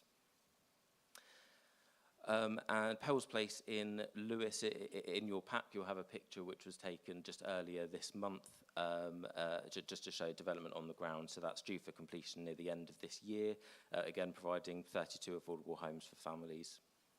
And finally, SIL, which is an important benefit of the planning system. Members may have seen this before, but it's an example of funding provided to a school for an outdoor education area and an amphitheatre to connect children with nature. This is part of the local plan process. It's the authority monitoring report, which reports on the 2023 to 24 financial year, but it was published in March of this year. It's a long report, but this is the summary of it. And I think just some of the numbers to point out there are the high percentage of biodiversity net gain. And also the figure here, which is the number of homes with permission which could be built, but as of yet remain unbuilt. Moving on to the data for the previous year. We continue to work due to the scale of ourselves as a local planning authority, being one of the largest in the country. Continue to work with our 4 host authorities, and they process 80% of our applications. We have 3 which are contracted until September next year, and the other which we're in the process of extending to April 27. And then just in terms of overall workloads, this is everything that comes through the planning authority. You can see that usually it sits at around the 5,500 to 6,000 mark. There is that slight downward trend which follows the national picture. That's not unique to this authority, but still almost 5,000 applications processed last year. We are judged by central government on our speed of decision making. So just to remind you of the standards of 60% of major applications to be determined within 13 weeks and 70% of all other applications within 8 weeks. But first, you can see by combining those that 90% of our applications are processed within statutory timeframes or an agreed extension of time. And then if you separate that out into the majors with the definition at the bottom there, you can see that the target being 60%, and as an authority, we achieve 90%. What I would say as well is I wouldn't pay too much attention to some of the host authority percentages because we are dealing with such small numbers. And then the other applications, which are the bread and butter of the planning service in terms of the householders and the high volume caseload, with the target being 70% and the authority overall being 85%, so in excess of those standards. Minerals and waste applications, again dealing with small numbers, but 75% within statutory timeframes or an agreed extension. And appeal performance, if I just jump to this slide, with 84% of the appeals being dismissed, highlighting that the reasons for refusal were the correct ones, but also to highlight the higher number of appeals that the authority processed last year as well, which makes that figure more impressive. Our planning enforcement teams, both at Midhurst and across the host authorities, continue to investigate hundreds of allegations every year. And then in terms of next steps for the year ahead, it's continuing to ensure that quality. So we have regular roundtable meetings with all officers to ensure that collaborative approach. We have all planning team events, so we have all host authorities and the Midhurst teams in this hall to receive information and training all together. Agent forums annually to receive feedback from our regular customers that deal with us daily, and also customer feedback. We always ask for it with every decision notice, which is quite unique for an authority to do, and we keep on top of that data. We also maintain the link officer role with the host authorities, and again, that ensures that consistency and the quality across the host authorities. Our performance moving forward is to maintain the speed of decision making, given the increased complexity of the planning system. Reduce the reliance on extensions of time, which is an ongoing project. You'll have a third one in your pack there, which is to monitor the planning guarantee, which is the risk of refunding applications. So we're working on extra data to support us with that. And importantly, to review and adapt our systems, so the IT and the procedures and the reports, to make sure that they're the most productive they can be for our officers and for the customer as well. We are up against some challenges in terms of the increasing complexity of the planning system and the additional requirements that are being added into it, such as BNG and nutrient neutrality. And it is an increasing litigious and adversarial process, and that seems to increase year on year, which can have an impact on the time it takes to process applications. And we are under pressure for growth, both nationally with the government's growth agenda and being in the southeast as well. That's all from me, Chair. Thank you. Thank you very much, Rob. Very full and very interesting report. Does anyone have any questions? Yes, Tim. This is a point I could have raised under item 18 because the same numbers occur there as occur here, but I'll raise it now that for 2024, the number of completed homes is 143. Now, I immediately want to add that I know that we can't blame our planning colleagues for progress or lack of it with completing homes, but it does seem to me quite a corporate concern. In the context of the government's, about the one target that the government, anybody could tell you that what government has is to build 1.5 million before the next election. And maybe we just have to say this isn't our responsibility, this is not something which we can directly influence, we can't do everything. And I think there'd be a lot in that. But I do worry about it. Whether this was just a bad year, I don't know. We've had discussions, of course, as to what in the context of the local plan we should target as the number. But at the end of the day, targets are only targets, and what counts is building on the ground, completed. So I don't labour the point. I think it is, however, something we mustn't lose sight of. Yeah. I don't know, Rob, are there any, maybe because I don't know anything about planning, I'm asking this rather idiot question. In terms of giving planning permission, does it last, what's the period of time for which it lasts? And if a developer doesn't build out within that time, does the permission go away? Yes, so the legal standard is for a 3-year consent, so a development must start within 3 years. If a development doesn't commence, it expires, it disappears. I think what I would say is that at the moment there's limited powers in terms of we can make the system as easy as we possibly can, but we can't force a developer to build it within a certain time frame. Just to note, in the upcoming planning bill, there is a consultation about some government interventions which the government are considering to try and encourage that further. But as I said, that's at consultation phase, so nothing solid yet. Okay. And obviously within the 3 years, commencing work isn't the same as completing, very clearly. Exactly, yeah. You have to commence, not finish. Yes. Yep. Yeah, okay, thank you. Kat?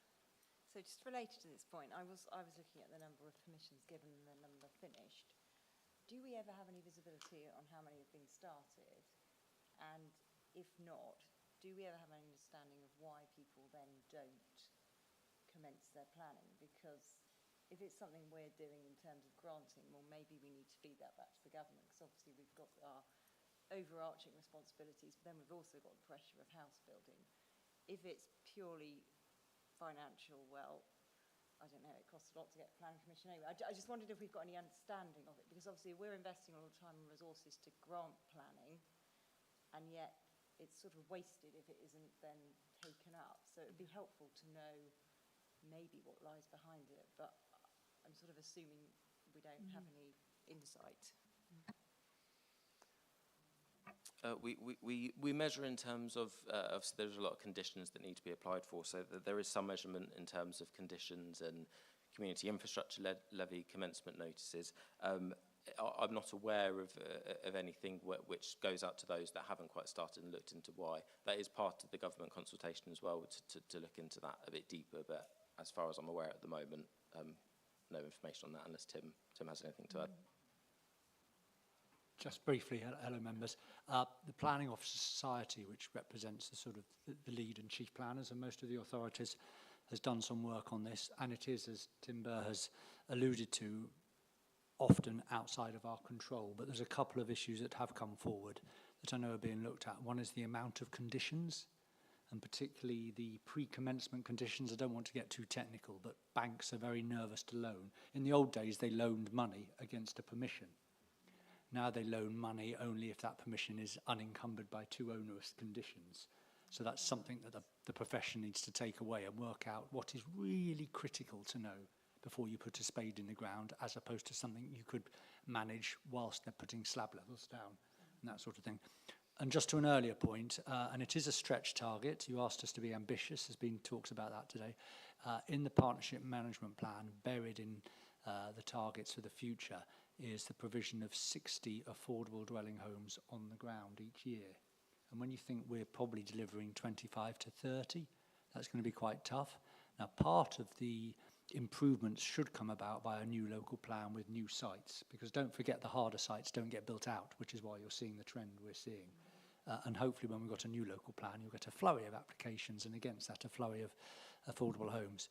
But we have just started making contact with various rural homes providers, because a part of the problem is there's 2s and 3s here, because we're a rural authority rather than 10s and 20s.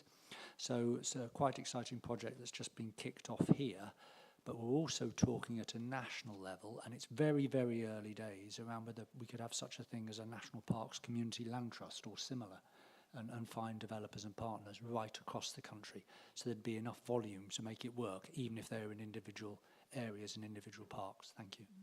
Yeah, thank you very much, Tim. It's really helpful. Jerry? Thank you. Looking at the overall workload numbers, that seems to be coming down. I'm aware that the planning fees have increased, but are we yet at the point where the smaller number of applications is causing us financial issues across the park?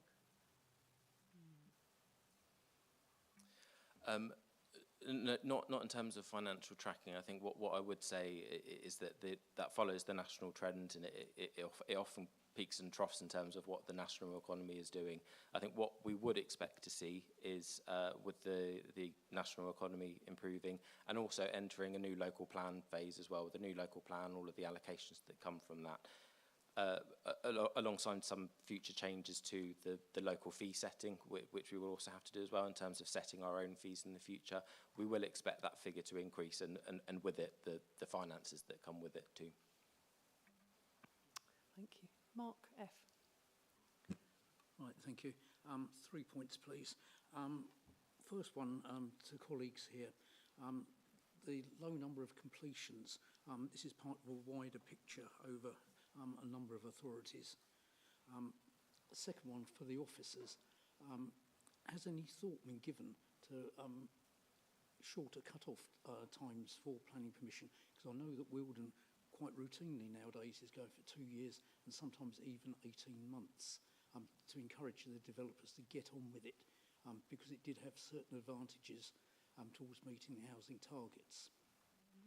And number 3, this again for colleagues from different areas, the problem of getting Southern Water to upgrade their sewage systems to be able to take the foul drainage. Government was unaware of this until about 10 days ago, that this was causing a hold-up on building out throughout the southeast. So it'd be well worth watching those of you who are on local authorities. Is it having an effect? Is the message getting through to the government? Thank you very much, Mark. It's really helpful context as well. Thank you. I've just got a question, Rob, about the conjunction between the, as you said, slight drop-off in number of cases, but the really significant increase in terms of the number of appeals. And I know you said the world is getting more litigious.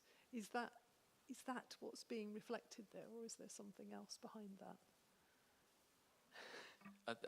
I think it's a natural pattern. There hasn't been an emphasis on refusals. I think it's just the applications that were before. We had more applications before us in that year that were worthy of refusal. I think what the appeal stats do show is that in 80% of those that was the right decision to make. So I don't think it's linked to the legal aspect of planning. I think it's just a coincidence. Yeah, thank you. Tim. Yes, thank you. And it's a question looking to the future. at the Planning Summit recently, which is the Great and the Good All meeting, the opening speech was by a barrister from Landmark Chambers, who was explaining that this government, and this is important for our local plan review and our planning committee, this government really is serious about changing the planning system. Every government has said that since I've ever been in this area. But this is really happening. It's happening today in the second reading in the House of Lords as we speak on the Planning Infrastructure Bill. And he started off by saying that when he started in practice, it was typical to advise a client, you've only got 20% chance of success at appeal. And that's been like that for 20 odd years. He was saying in the last 2 quarters, admittedly skewed by this relaxation of Greenbelt, but in the last 2 quarters at public inquiry, which is the biggest type of planning appeal, he has seen, and he did a national analysis, that it's 56.6% of appeals are won at public inquiry. And that's the government speaking with the planning inspectorate. So I think we all have to be very aware that the appeal rate is going to be tricky to sustain at the success we've had unless we adjust. Yeah. Oh, thank you. Stephen. A couple of questions. The BNG number that you put up, is that with approvals or is it actually delivered? Do you measure the difference? Because my experience says there is a difference. And secondly, I think this time last year, I asked if we could see an aged enforcement list, because the enforcements that irk people most are the ones that are multi-year, and for very good reasons. They're complex and so on, but it would be good to see how many of those there are. Thank you. Yes, Stephen, your question about an aged enforcement list was exactly one that I'd had as well. Mine was more simply, are we catching up? Yeah, thank you. In terms of your first question on those BNG numbers, that is based on planning permissions, so not necessarily what's been delivered. So it's based on permissions. And noted about the enforcement list. I can take that away, and definitely for the next year we can provide that. First point: do we measure delivered? Is there any way we can, or is it just in the hands of the developer, basically? We do in terms of, we're responsible for monitoring as well. These will be linked to Section 106 legal agreements, which have a monitoring element. So there is a degree of that we can pull data on what's happened on the ground. Obviously, we're dealing with quite long time frames here as well, so there's a few elements that are difficult to trace, but there is the ability to do that. Mark, yeah, again. Sorry, there was one aspect of why builders are finding it difficult to complete certainly some houses. The registered housing providers, the housing associations, etc., are having a terrible time not properly funded so that they can't take the houses that have been built. And therefore the developers are very reluctant to get on with the work if they haven't got a customer on the end of it. Yeah. No, thank you very much, Mark. Thanks for that. A final question from me. I mean, working with our host authorities is really vital. And I just wondered whether you had identified any impact of the imminent local government changes in terms of our working, because it's obviously a very unsettling time for those colleagues. And I just wondered, whether that's something that's kind of evident in the work that you're doing. Yes, thank you, Chair. So obviously next year is a busy year for local government reorganisation, and as part of the presentation, 3 of our current contracts end at the end of September 26, so we do enter into that period. In our initial discussions with those in terms of extensions, that there is a need to continue beyond that and into the new authorities. Obviously, we also need to prepare for 2029, 2030, and what happens beyond that. But there is that initial push to get into the new authorities with our host agreements as well. Thank you. Thanks very much. Any other questions? Anyone? No? Okay then. Well, thank you very much, Rob and team, for that very full report. Could I ask you then please to vote on the recommendation? All those in favour? Thank you very much. Okay, well, thank you, members. Another long meeting. I now declare the meeting closed, thanking you all and all our officers for their inputs. Thank you.